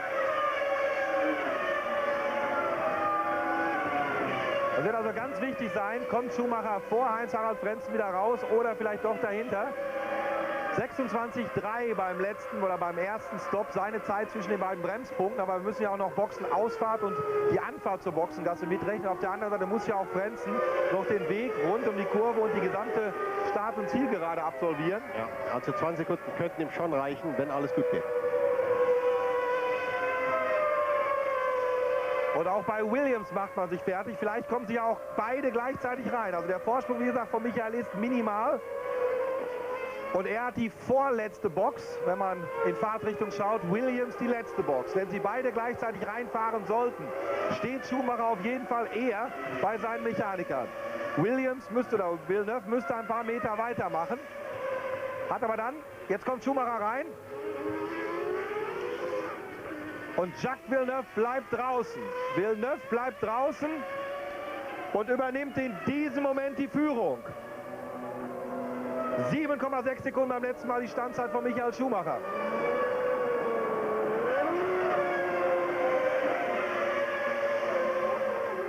Jetzt hat es länger gedauert, 9, It's the European Grand Prix. Michael Schumacher is pitting. Simon Taylor. Yes, it's the end of lap 43. Michael Schumacher has a 2.4-second lead as he comes down the pit lane. So Jacques Villeneuve goes into the lead. This is the pit stop that could decide the World Championship. The wheels are going on. The fuel is going in. It's the fuel that's going to take longest. 6 seconds gone. The tyres are done. Now the fuel comes off. The hose is off. Michael Schumacher back into the race. He was stationary for 9.4 seconds. Villeneuve now back into the lead, but look, he's come out in front of the McLarens. He's held that second place. Absolutely crucial there, absolutely crucial for Michael to be ahead of those two McLarens, so he has the clear air and he can get on, because there wasn't a particularly great pit stop. 9 seconds, and I think Michael was just 2.3 ahead, and Villeneuve's in. Now, 9.4 seconds was Michael Schumacher's stop. James Allen, take him now. Immense pressure down here. Dickie Stanford just pushed a bunch of people who were in the way, well and truly out of the way. They all fell backwards as Villeneuve comes steaming in. But the critical thing is that Ferrari are about to bring Irvine in. He was 20 seconds behind Villeneuve on the road. The lost time here is 22nd for the entire pit stop. So the critical thing is Irvine going to spoil Villeneuve's day today? 9.4 seconds was the target to beat. Up to you. And he's done it, 8.3 seconds. So Villeneuve has gained 1 second, and look, the McLaren goes past him. So Villeneuve has lost a place there. No, this is indeed the pit stop that could decide the World Championship. I want to see if Villeneuve went back up the inside there of Coulthard. No, he didn't. Oh, that's very, very bad news for Villeneuve. He's going to lose time now. Schumacher got just ahead of those McLarens. Villeneuve appeared to be steady into turn 1, and Coulthard nailed him on the brakes, and there's the net result of that. And Villeneuve and Coulthard are great friends. They live in Monaco, go out a lot together, but it's all fair in love and war on the racetrack. And Villeneuve is suffering now because he's being held up, and David Coulthard has yet to make his second stop, which both Villeneuve and Michael Schumacher have done. And there is the battle, and behind the first Williams Renault is the second one, as towards us comes Michael Schumacher. Behind him is Salo, who is well back in the race in the Tyrrell. There is the McLaren of David Coulthard ahead of Jacques Villeneuve, who is trying to get through, and in comes David Coulthard. That could be critical. Hackinen's already been in the pits. That's going to help Villeneuve a lot. He only had to follow for 1 lap with his fresh tyres, so no particular damage done there. Coulthard makes his way down the pit lane at 80 kilometres per hour, just 50 miles an hour is the limit because it's such a small, narrow pit lane. As Coulthard goes in, you can see the time on your screen, 7.1, a great stop. I wonder if that'll get him back out in third place ahead of Hakkinen and Frentzen. As we see now, once again, the two championship leaders are line astern. There's Villeneuve in second place, Schumacher 2.5 seconds further along the track. There he is now. So both Michael Schumacher and Jacques Villeneuve, who are now back in first and second places, have made their second and last stops. And Heinz-Harald Frentzen is in third place ahead of Gerhard Berger. Frentzen just behind Villeneuve, and of course he will stay there. He's not going to do anything to take points away from Jacques Villeneuve. So Villeneuve knows that his rear is being protected by Heinz-Harald Frentzen, who will stop any argy-barging from Gerhard Berger, who will be anxious to get the best possible points he can in his last Grand Prix, because the great Austrian, with over 200 Grand Prix to his name, has announced his retirement. So Schumacher leads, lap 46. Villeneuve is second, Frentzen is third, Berger is in fourth place, David Coulthard is fifth, Mika Häkkinen is sixth, Eddie Irvine is seventh in the second Ferrari ahead of Damon Hill, ninth is Johnny Herbert, 10th is Jan Magnussen, and the gap between Michael Schumacher and Jacques Villeneuve is down to just over 1 second. Strange lap there from Michael Schumacher, 1:25.6, very, very slow, lost 1.6 seconds to Villeneuve. Well, if Villeneuve can get past Michael Schumacher, you can bet your bottom dollar that he's going to take a bit of shifting, because he will be on target for the World Championship. And he's on lap 47 now in a 62-lap race. That's the Benetton bouncing across. I didn't see which one, probably. I thought I saw a Lacey's helmet bouncing across the gravel trap there into retirement. I would think no, he's managed to keep it going. Yes, it is a Lacey rejoining. He's not really a feature in this race. Back there in 11th place, somewhat further behind than that now, I would imagine. Why was Michael Schumacher so slow on the last lap? I haven't seen any sign of him making a mistake. I wonder if he's got some kind of problem. Well, time will tell, and it looks as though he has, because look, Jacques Villeneuve, lap 47, is right up behind the Ferrari, bidding to take the lead in the race and the World Championship. Because if he finishes just 1 point ahead of Michael Schumacher, they would tie for points, but Jacques Villeneuve would win the championship because he has won 7 races and Michael Schumacher has won 5. 47 laps completed. Blue smoke there, and they're coming into a load of blue smoke. Somebody's locked up as well. Frentzen right up there. Frentzen is forcing. Look how close it is. First, second and third absolutely together. Jacques Villeneuve looking for a way past the Ferrari as up to, I think it's one of the Jordans, comes Michael Schumacher. He's going to be on it very shortly.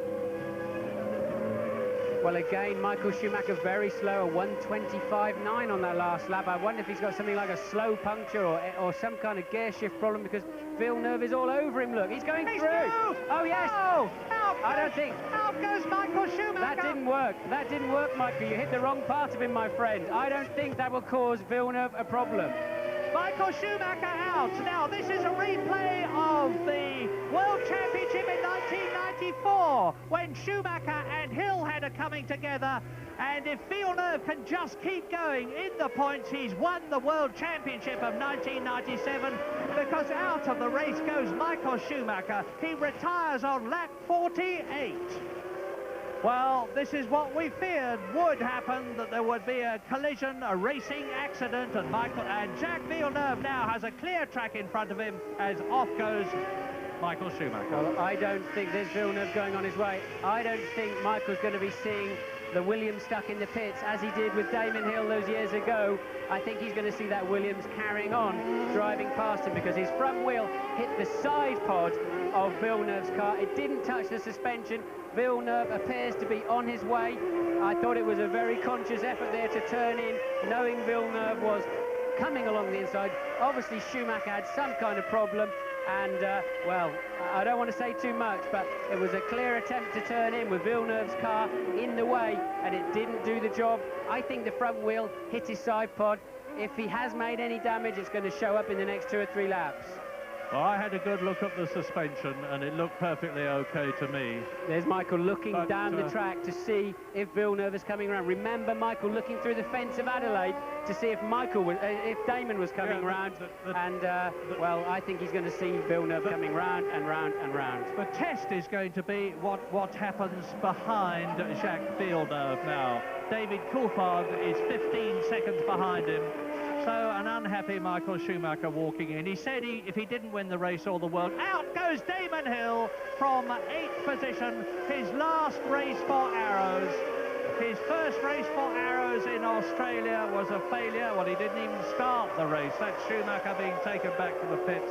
Now, the test now is going to be whether David Coulthard can reduce the lead that Villeneuve has got, which was 15 seconds. If he's doing it dramatically, we'll know that Villeneuve has got a problem. He has got a problem. He's 29.4 on that lap. Villeneuve's got it. Look, now watch the contact. There's Schuey going in. Look, he did hit, his rear wheel did hit Villeneuve's rear wheel. Villeneuve may have a slow puncture. He may have some suspension damage. He's 5 seconds off the pace at the moment. This championship is still not decided. Now watch. He takes a dive up the inside. He put himself in a position we talked about not to give Michael a chance. Michael realises, look, Villeneuve's on the track. Michael hits him.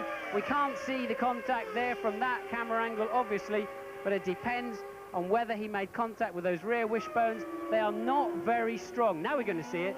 Now we're going to see from Michael Schumacher's car. Villeneuve, watch him slice up the inside. Now watch his hands. Does Schuey turn in? Well, he's turning into the corner, but his rear wheel may have just done enough damage to knock Villeneuve's car out of the race. Villeneuve lapping 5 seconds a lap slow. There's the beached Ferrari of Michael Schumacher. What did I say? David Coulthard has got the gap between himself and Villeneuve down to under 12 seconds now. He's taken an enormous chunk out of Villeneuve's lead, but Villeneuve is on his 50th lap now. He's got 19 laps to go. And if he can just keep going in the top 6, he's going to be all right. If he drops below 6 in this quite incredible race, he's going to fail to win the World Championship, and Michael Schumacher will win it. And here is a replay of Damon Hill touring in.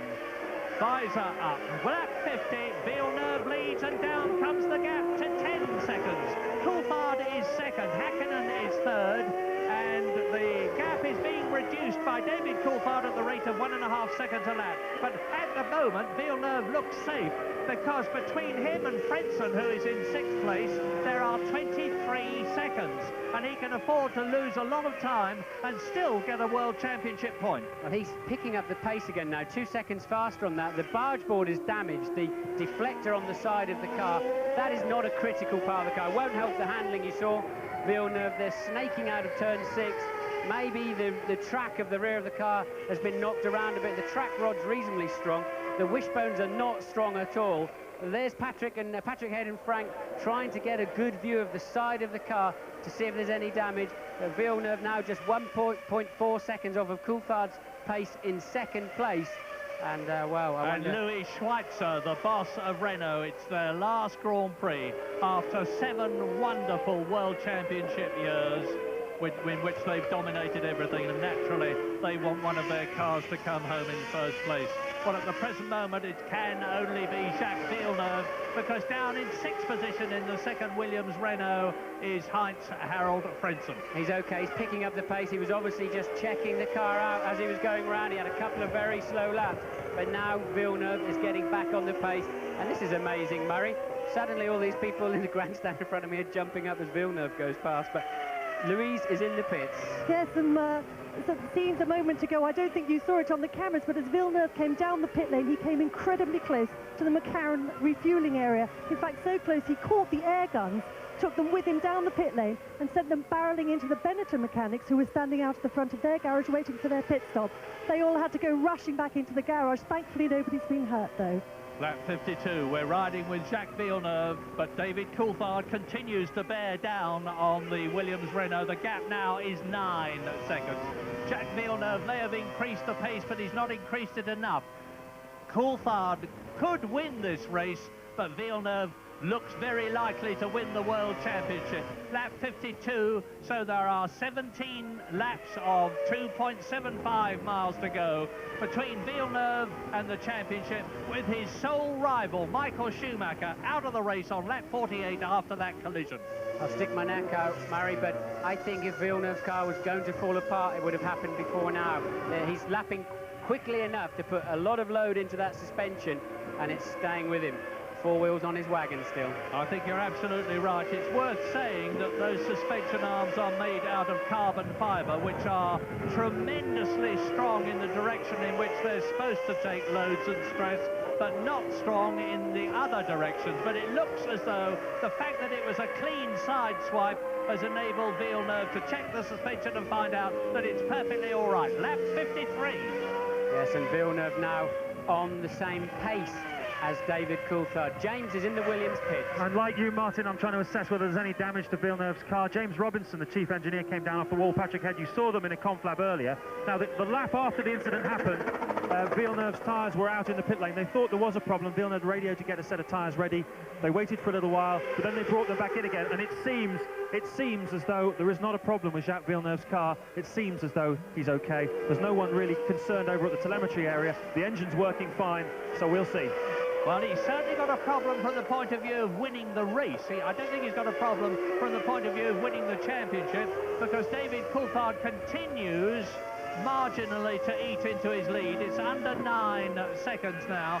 Coulthard second, Hakkinen third, looking good for McLaren, second and third. Irvine is fourth in the second Ferrari, the only one that's left, as Michael Schumacher walks into the garage. His race and World Championship year is over. Jacques Villeneuve is on his way, leading by 9 seconds on lap 54.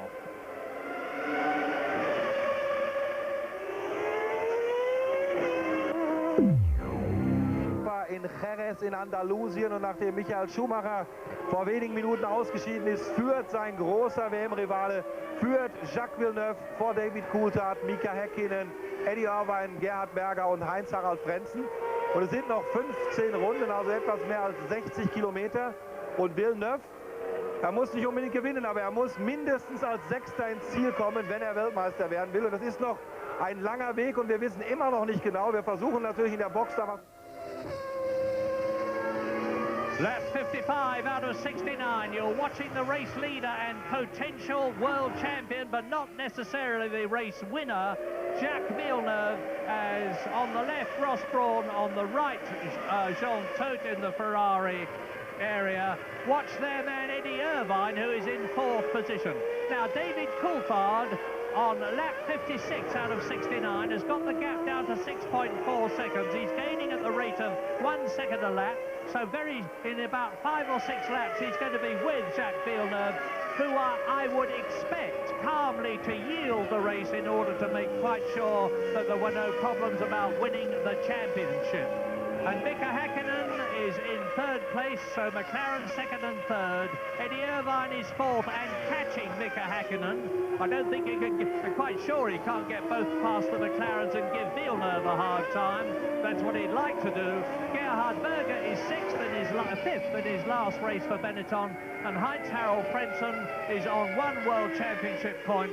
The thing seems to have gone pear-shaped for Heinz-Harald Frentzen, because he was battling hard in third position at one point, having briefly led the race, but he's in 6th place now. He's gaining on Gerhard Berger, but I don't think fast enough. As you watch David Coulthard second, Mika Häkkinen third, coming out of the centre chicane and up to turn 13 to complete another lap. Yes, curiously, these two McLarens are not really making any impression on Fisichella, who's down in 11th place there.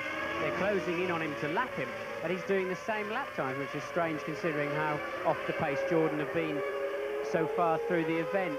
But I would hazard a guess that Michael Schumacher had some kind of braking problem that allowed Villeneuve to home in on him. Villeneuve saw that and took a dive up the inside, and really, well, he put his whole championship chances in the hands of Michael Schumacher, and Schumacher's front wheel connected with the side pod of Villeneuve's car. It's not a critical part, and then I think Schumacher's rear wheel slapped Villeneuve's rear. Here we see again, this is very timely for me. We see it again. Watch him turn in. The front wheel hits the side pod. The rear wheel hits his rear wheel, but face on, and they're strong enough in that direction.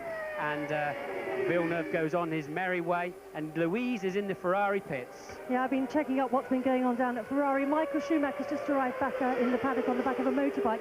He walked into the pits to speak with his team, but he certainly wasn't speaking to anybody else. He came out of the garage, went into the motorhome, and I don't think we're going to see him again for quite some time. In fact, Ralph has just picked his way through the crowd. No doubt he's gone in to console his brother. I was actually in the Ferrari garage when Michael's car went out. It was just a feeling of utter disbelief in there. They could not believe what they were seeing. They were shaking their heads, they were wringing their hands, just staring at the TV screens in utter disbelief, even a few tears.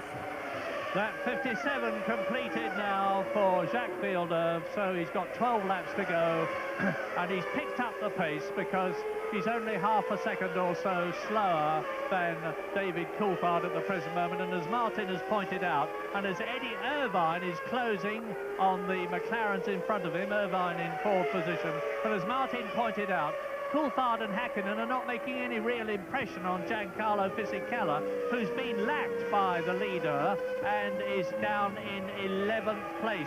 So it's looking very, very good for Jacques Villeneuve to win the race and the World Championship in only his second year of Formula One. And down in the pit lane, news from James Allen in the Williams area. Yes, I'm just looking at the telemetry. Villeneuve's car took a knock on the water radiator. They're keeping an eye on the temperatures at the moment. Everything is okay.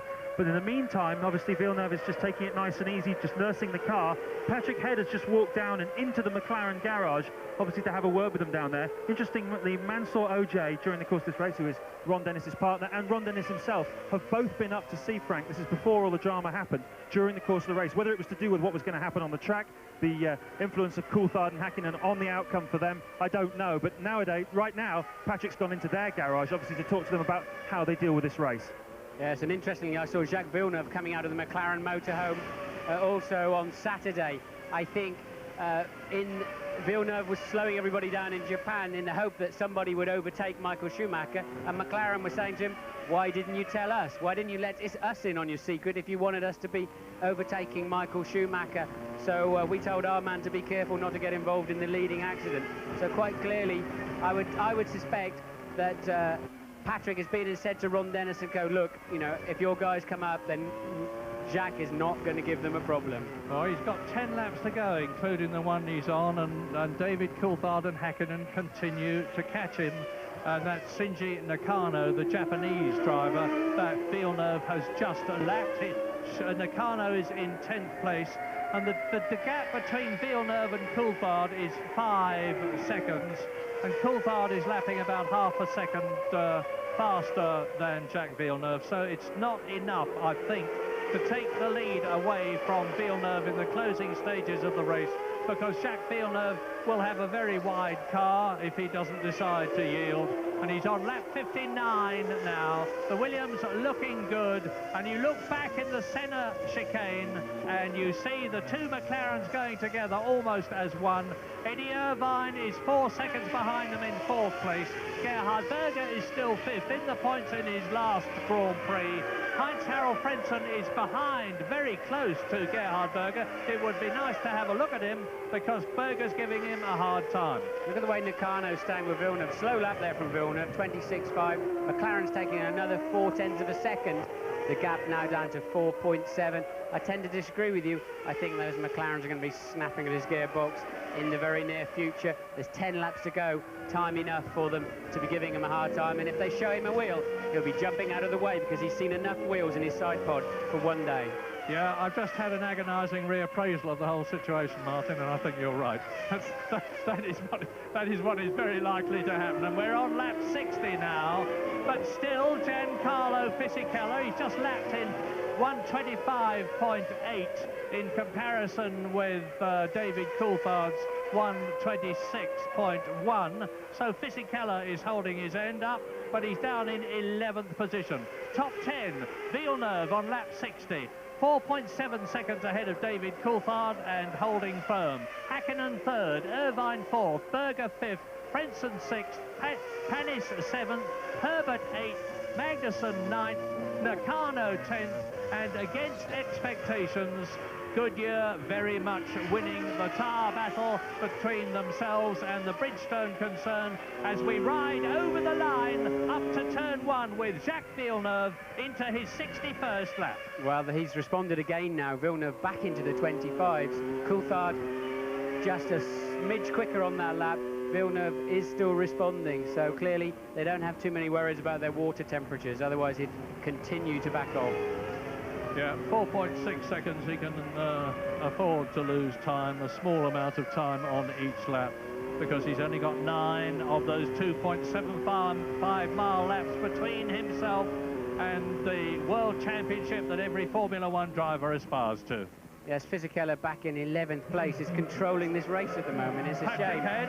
Yes, Patrick Head walking back into the garage, the Williams technical director walking back into the garage there. I don't know, no idea what he would have been saying on the pit wall, but it's a pity that the two McLarens are tucked up behind that, Jordan, because I'd like to see them really coming through and making a good finale to this great race and a great racing season.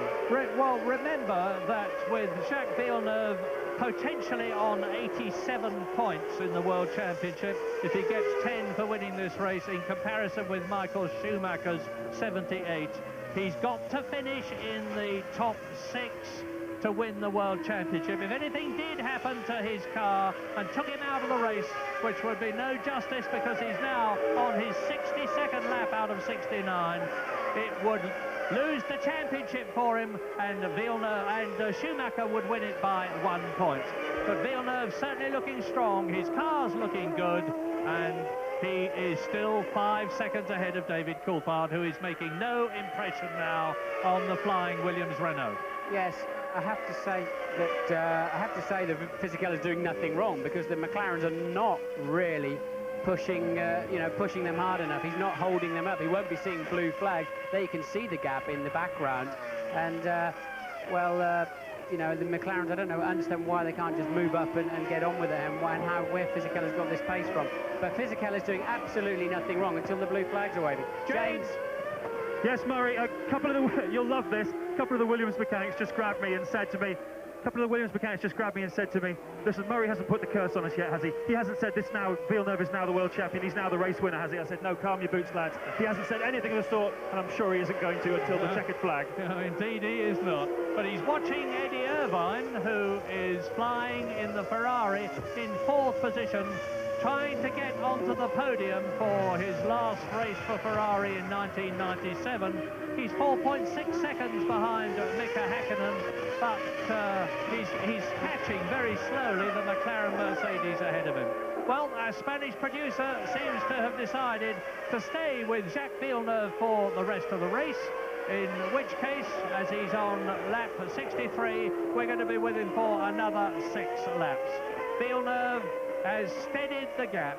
Coulthard has still not caught, never mind got past Fisichella, who is in 11th position. David Coulthard is 2nd, so he's almost a full lap ahead of the Jordan. A very poor race for the Jordan team, because Fisichella is down in that 11th position and Ralf Schumacher is out of the race. Indeed, the retirements thus far are Michael Schumacher, Damon Hill, Ralf Schumacher, Rubens Barrichello and Pedro Diniz. So only 5 retirements out of the 22 starters. We're on lap 63 with 6 laps to go, and it looking, as I've said, very good indeed for Villeneuve. Okay, the pressure's off Villeneuve. It appears to me that Coulthard and Häkkinen, who have both driven great races, but it appears to me that they've given up the chase. They lost a half a second to Villeneuve that time. Nothing wrong with his car. He just lapped in only 1.2 seconds slower than his fastest lap of the race. And it appears to me the two McLarens are backing off to settle for 2nd and 3rd as Villeneuve goes into the 63rd lap of the 69. And watching him somewhat wryly will be Adrian Newey, now wearing his McLaren uniform. The man who left the Williams team and joined McLaren, and the man who, with Patrick Head, built Williams into the position of dominance with the Renault power that they have had for years. They've won 9 Constructors' Championships. I say we'll be watching Riley because a lot of people said that when Adrian Newey went from Williams to McLaren, Williams would lose a lot of their strength. Well, Williams have always built in depth. It's always been Frank Williams and Patrick Head's policy to get good people all the way down the line. And they've got an enormously strong, powerful organisation at Grove. with those 9 Constructors' Championships under their belt. It looks as though they're about to have another Drivers' Championship and a new man, Jacques Villeneuve. Well, Berger's driven a good race. There's Berger. In fact, that's 4th, 5th and 6th, very close together. Irvine, Berger, Frentzen. Gerhard's driven really a superb, for what is his last Grand Prix, probably, Murray. Yeah, absolutely. Gerhard Berger has announced his retirement. He's had a lot of sinus problems this year, but he's going out on a pretty high note, having won the German Grand Prix for Benetton this year. He's the oldest driver in the race, and when he retires, Damon Hill will be the oldest Grand Prix driver in Formula One. And Berger is right with, as you can see, Eddie Irvine, and right with Berger is Heinz-Harald Frentzen, top 6. We're on lap 65 now out of 69. Villeneuve is still leading, of course. David Coulthard has reduced the gap by half a second to 4.7 seconds. Mika Häkkinen is still 3rd behind Coulthard, and you're watching this battle for 4th position between Eddie Irvine's Ferrari, Gerhard Berger's Benetton, Heinz-Harald Frentzen's Williams, and Frentzen is 53 seconds ahead of Olivier Panis, who is in 7th position, the top Bridgestone runner. Interestingly, Villeneuve allowing Nakano through there. Villeneuve really backing off, and now look how close the McLarens are. That's we saw Fisichella and the 2 McLarens in the background. Villeneuve letting Nakano through. How strange. Well, we'll see. I mean, it's by no means impossible that there is something awry with the Williams.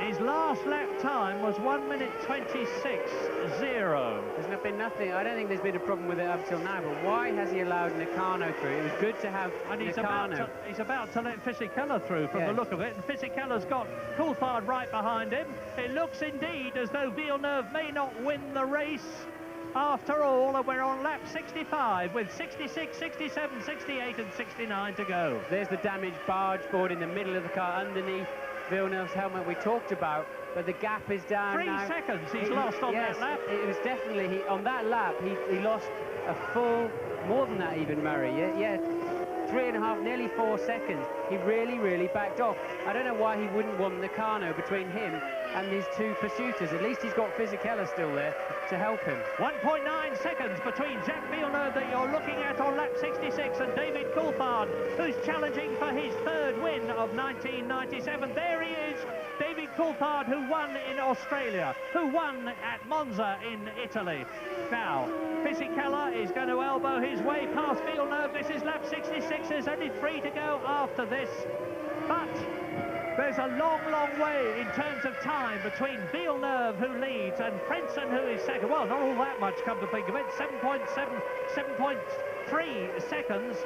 And Villeneuve is holding everybody up. He's going to have a wide car now. He's going to try and stop Fisichella from getting through. And Coulthard and Häkkinen, there they are, 2nd and 3rd. I said it was going to be a barnstorming finish, and that is exactly what it's going to be as Häkkinen challenges Coulthard. They're coming up to complete the 66th lap. Here's a race win here for Häkkinen. He can see it, and Coulthard can see it too, and he blocks Häkkinen on the way into the last corner. Those two are having their own private battle, as meanwhile... Mika Häkkinen goes through and takes David Coulthard. Coulthard lifted off, for sure. Coulthard lifted off. The team must have told him, let Häkkinen through. We think he's faster. For whatever reason, Coulthard had to let Häkkinen through. Sorry, Martin. Irvine 4th, just behind them. Berger 5th, just behind him. Frentzen is in 6th position. 6 seconds. 6 seconds. Covers the top 6 on lap 67 out of 69. What an incredible finish. There is Coulthard. There is Coulthard behind Mika Häkkinen, who is bearing down on Jacques Villeneuve. Mika Häkkinen has yet to win a Grand Prix, and the Swede has driven in, the Finn has driven in 95 of them already. He can smell victory. Well, Villeneuve's picked up his pace again. He's back in the 26s. And while the McLarens were squabbling over that last corner and letting each other through on the pit straight, they let the gap get back to 2.6 seconds, and it's given Villeneuve a breather. And still the Jordan is there between him and the two McLarens. Well, now, if Häkkinen can get past Fisichella and go for Villeneuve, I hesitate to say this, but I'm going to nevertheless, Häkkinen will be very, very determined to win, and he will force his way through, but then Villeneuve, I'm sure, will just give way. He's much more anxious to win the championship than the race, and he's now on his 68th and last lap but one. And look at Irvine. Irvine is closing on Coulthard. Clearly McLaren think that Häkkinen is faster. They think Coulthard had enough chances to get past Fisichella, hasn't done it. We've been talking about it. Now they've released Häkkinen and saying, you have a go at Fisichella, because for whatever reason, Villeneuve is ailing, he's limping just a little bit, but he can still respond. We're on board with Häkkinen as we move into the back straight, heading down towards the hairpin at turn 6. A good place to overtake, but he's too far behind. There's the blue flags flying. The blue flags are out. Fisichella now has to move over within 3 marshals posts to let Häkkinen through. There's the blue flags again. Yes, he does. That's allowed Häkkinen through.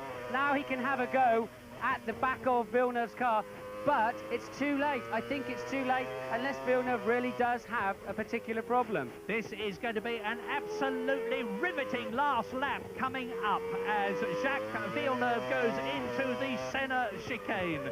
And those are turns 10 and 11.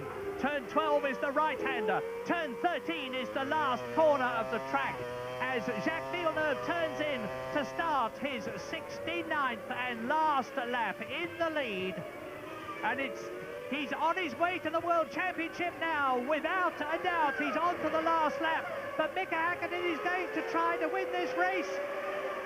Well, the Ferrari fans are waving Häkkinen on now outside our window, and here we go. They're into turn 2. Villeneuve appears to have it under control. I don't see where Häkkinen's going to find that kind of time in the remaining 2.5 miles, but he'll give it a good try. There he is through 3 and 4.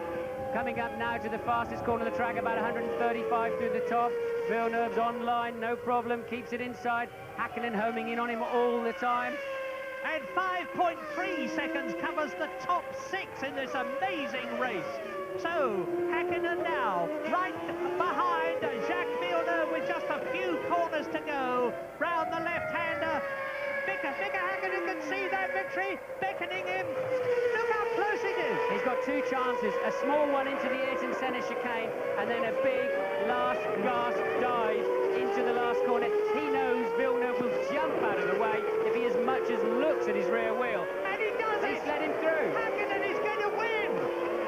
Häkkinen is going to win his first Grand Prix in his long and meritorious career.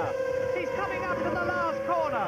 Häkkinen is going to win the European Grand Prix. David Coulthard goes second, and Jacques Villeneuve second settles for 3rd place and the World Championship of 1997. Wow! Mika Häkkinen wins for McLaren. David Coulthard is second for McLaren. Jacques Villeneuve is 3rd for Williams and for Renault. So Renault failed to win their last Grand Prix. Gerhard Berger 4th, Eddie Irvine 5th, Heinz Harald Frentzen 6th, and 4.5 seconds covers the first 6. And look at the joy, the unbounded joy in the Williams area with their new world champion, Jacques Villeneuve from Canada. The first McLaren 1-2 since Japan 91.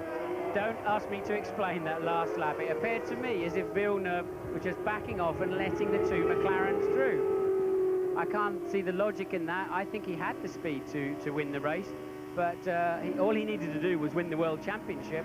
So he obviously wasn't going to put up a big fight, but it did appear to me that he was really, really cruising on that last lap. All the focus there on the Williams team, but McLaren had a 1-2 in the race. Villeneuve finished 3rd, but only just. Berger was just 1/10 of a second from taking Villeneuve on the line for the final podium position. Yeah. What was it all about? And between Berger and Frentzen, there were only less than 2 seconds. So, in effect, Jacques Villeneuve won the World Championship by 2 seconds, because if he'd been lower than 6th, he would have lost it. But if is a big word in Formula One. If is Formula One spelled backwards. And I said anything can happen, and it usually does. There were no ifs as far as Villeneuve was concerned in just staying in the points high enough to take that World Championship. And in his second year of Formula One, he has created history by winning the World Championship. A brilliant performance, and like Nigel Mansell, who won the World Championship in Formula One and the Indy Championship, Jacques Villeneuve can say he's done those things, but he's gone one better than Nigel Mansell because he's also won the Indy 500. A brilliant, brilliant achievement by an absolutely superb driver, 26-year-old Jacques Villeneuve from Quebec in Canada.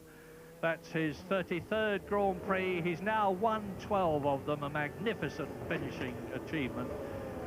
And what are his emotions going to be when he stops alongside his pit, gets out of the car, takes off his helmet. His car will go into Parc Fermé, where everything is checked.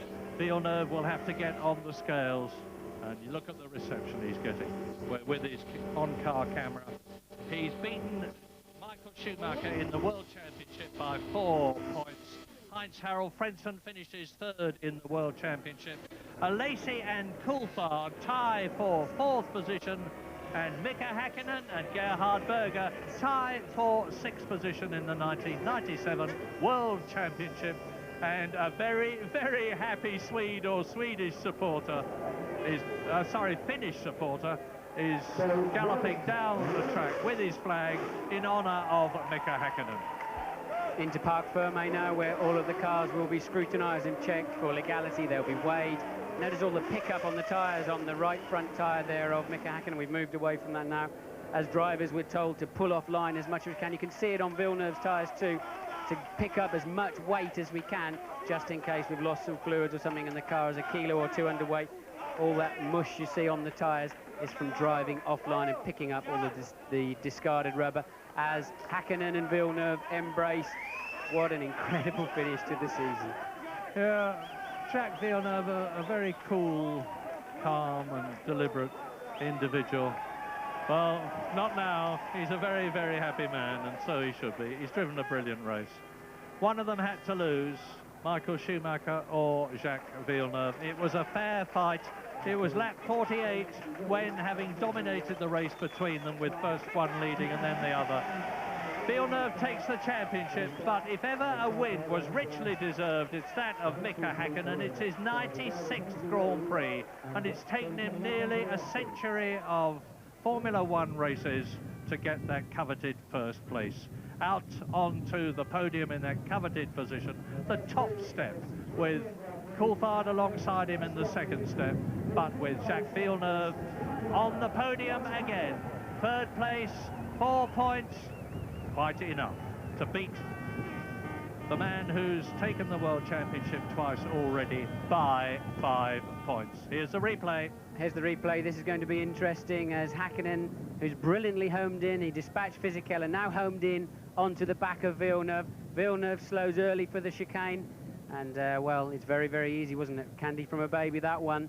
We thought Villeneuve would jump out of the way at any sign of trouble, and he's looking in his mirror. Look, there's some kind of arrangement going on there, because Villeneuve's looking in his mirror saying, well, come on then. And 2 McLaren drivers, 1 and 2 on the podium, and Jacques Villeneuve, the new world champion. Well done, Mika. And now the national anthem.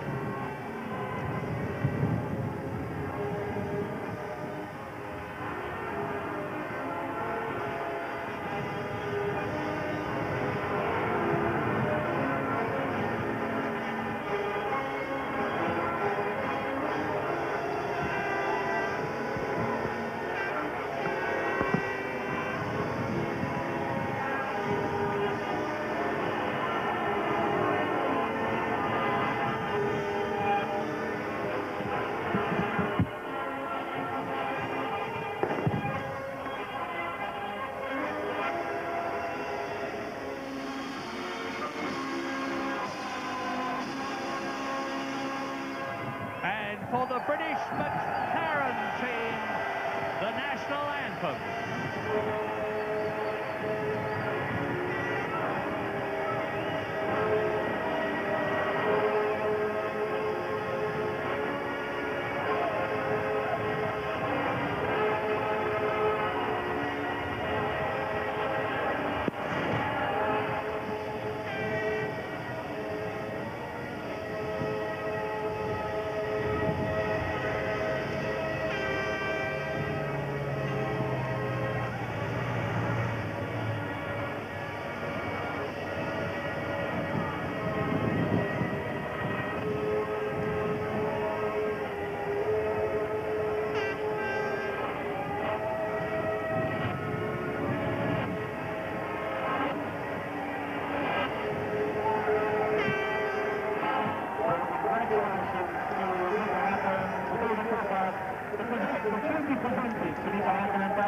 Well, it's interesting to look at the body language of these men. Jacques Villeneuve obviously overjoyed. Mika Häkkinen obviously overjoyed, but it looks as though David Coulthard is not overjoyed. Maybe he reckons he could have won the European Grand Prix of 1997. Just contrast the way he's looking on the second step of the podium with the way that Jacques Villeneuve is looking on the right. But a great race, a fair fight, a wonderful result, a euphoric Jacques Villeneuve, who looks to have lost years. He looks boyish enough at the worst of times. At the best of times, he looks very, very young indeed. What a great achievement. To add the Formula One World Championship to the Indy Championship, the Kart Championship, automobile racing teams, and his Indy 500 win. A very, very gifted, capable driver who's going on to do great things. And he is the 7th Williams driver to win the World Championship, to join men like Nelson Piquet, Nigel Mansell, Keke Rosberg, and he's in a great, great gathering of drivers. He'll be very, very happy. They always say the first win is the hardest and then it's all downhill afterwards. I would expect it gets rather easy because there's a psychological barrier that's very much been broken through, the hurdle's been cleared, and Mika Häkkinen so near yet so far for so long, and winning today. When all eyes are on Formula One, Mika Häkkinen winning the race, I'm rather interested to see what's said at the press conference as to how the last lap came about, but clearly Villeneuve was happy just to, and they're holding him aloft, the champion, the new champion. Clearly Villeneuve was happy just for the third place. Renault will be disappointed not to win their final Grand Prix, certainly for some time in Formula One, but a 1-2 for Mercedes-Benz. They're going to be extremely happy in Germany for that, but of course Michael Schumacher failing to win his third title, there'll be more than a little disappointment over that. And that's the 6th winner we've had this year. You're right, Martin. Mercedes-Benz have fought hard and long in support of the McLaren team to get the wins that they deserve. They've had a couple this year with David Coulthard. Now they can say both their drivers have won. I was talking to Mario Ilian immediately before the race, one of the joint bosses of Ilmor, the British team, the British concern of Brixworth, who design and build the engines for Mercedes-Benz. And he was saying they'd come a long way. They felt they got a long way still to go, but they've done a fantastic job here, first and second, and they'll be able to look forward to 1998 with real happiness in their heart. And they're wearing blondie wigs in the Williams garage to commemorate Jacques Villeneuve's dyed hair and his World Championship victory. So, a win in Spain in the European Grand Prix to clinch the World Championship. Jacques Villeneuve, who beat David Coulthard, and Mika Häkkinen wins the race, 1.6 seconds ahead of David Coulthard, 1.8 seconds ahead of Jacques Villeneuve, 1.9 seconds ahead of Gerhard Berger.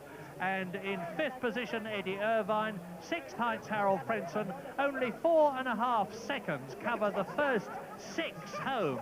Olivier Panis, 7th in the Prost, ahead of Johnny Herbert in 8th place. Jan Magnussen for Stewart finishes his first World Championship Formula One year on a very high note indeed by beating his teammate Rubens Barrichello. In 10th position, Shinji Nakano, the Japanese driver in the Prost, beating Giancarlo Fisichella, the top Jordan finisher. Awful race for them, 11th place, a lap down. You're watching the replay of Schumacher hitting Villeneuve, while Frentzen maintains a respectable distance, makes no attempt to exploit the situation and get through and take the lead. And behind Fisichella in 12th position, Mika Salo in the Tyrrell. 13th, a very unhappy Jean Alesi in his last race for Benetton. 14th, Norberto Fontana back in the Sauber, but not, I think, for very long. And in 15th position, Tasso Marquez. The last 2 finishers, Jos Verstappen in the Tyrrell, Ukyo Katayama in his last ever Grand Prix driving for Minardi. And the retirements, the notable Michael Schumacher Other world champion Damon Hill out of his last race for Arrows. Ralph Schumacher out for Jordan. Barrichello out for Stewart. Pedro Diniz out. So neither of the Arrows finished the European Grand Prix.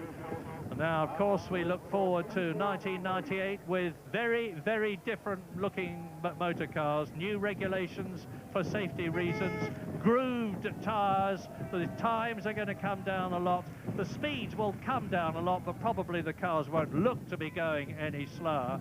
But this 1997 year has finished on a wonderfully high note with a new Grand Prix winner and a new Formula One world champion. We couldn't have asked for more. The two men who have dominated the World Championship Series since the third race of the year, when Jacques Villeneuve in Argentina took the lead in the World Championship from David Coulthard, who'd won the first race of the year. And the World Championship has seesawed back and forth between Villeneuve and Michael Schumacher. Congratulations on your first victory, and it all happened in the last lap. Pretty unbelievable.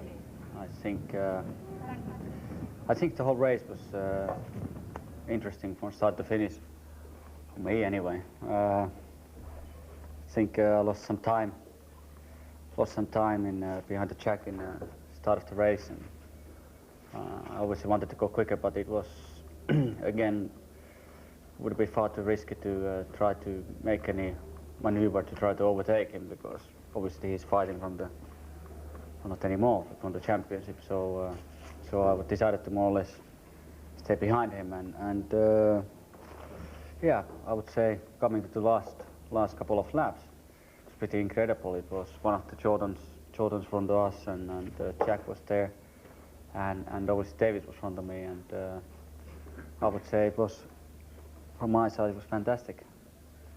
At what point during the race did you suddenly think, well, maybe I can win this race today? I never would think that way. I never would win. Always in my mind. So literally in the last lap, you suddenly had the opportunity. Yeah, I think I had opportunity, and end of the day, I don't know exactly what happened, but a strange place to overtake David. But it was for my benefit. It was fantastic. Well, Mika, well done. Well, David, you won the first race of the season. It's a nice result for you to be here today. Yeah, no, I'm happy to be on the podium for the last race. That was my goal, and you know, obviously from a team point of view, delighted that we've had a 1-2. I think we had a little bit of help from Jack in the end, and I let Mika through to give him a chance to push, because I couldn't make any headway into the Jordan, and he was obviously able to make use of that when Jack let him through at the chicane. Did the whole race go to plan? I mean, was the pit stop strategy all fine? Yeah, once again, the team were, I think, pretty fantastic in the pit stops. I don't believe that anyone would be as quick as us today. My in laps I was very happy with, my out laps, and that helped me gain some track position as well. David, well done. Well, Jack, 1997 has been a season of up and down for you, and your third position today gives you the result you're wanting. Yeah, the championship feels great now. It's been an up and down season. We've been the most competitive team since the beginning of the season, but there's been many races where we didn't get the job done. I made a few mistakes, the team made a few mistakes, and then somehow things didn't go right when they should have gone right. So to win it here after the disqualification of Suzuka feels great. I was a little bit worried 20 laps from the end, because when I overtook Michael, well, I wasn't really surprised when he finally decided to turn in on me. It was a little bit expected, so you know, I knew I was taking a big risk. But when he turned in on me, we banged wheels, and I jumped in the air, and I really thought I'd broken the car. Luckily, he went off, and my car felt very strange. The rear end, mostly on right-handers, didn't feel very stable. I could push for a few laps, but then I had to slow down because the tires were heating up in a strange way. And I could keep on doing that push, then slow down, push, then slow down, and then toward the end, Nakano was in my mirrors, and I didn't want to have to look in the mirrors all the time, so I let him by, and everybody got closer to me, and then Mika got very close to me, and he didn't want to be part of the fight at the beginning of the race when he was quicker, and he stayed out of the battle later on in the race. So when he was in my mirrors, there was a question of either pushing like a maniac and risking to go off with the way the car was handling, or seeing if he made a move to just let him through, and he made a move, and then David was very close. So you know, I didn't fight it either. How quickly did you find out that Michael Schumacher had actually stopped on the circuit? Were you told on the radio? No, I knew it right away because the way he hit me was really, really hard. I'm surprised that I could actually finish the race. You know, I couldn't go more on the inside. I was actually on the grass. So, you know, either Michael had his eyes closed or somehow his hands slid on the steering or something.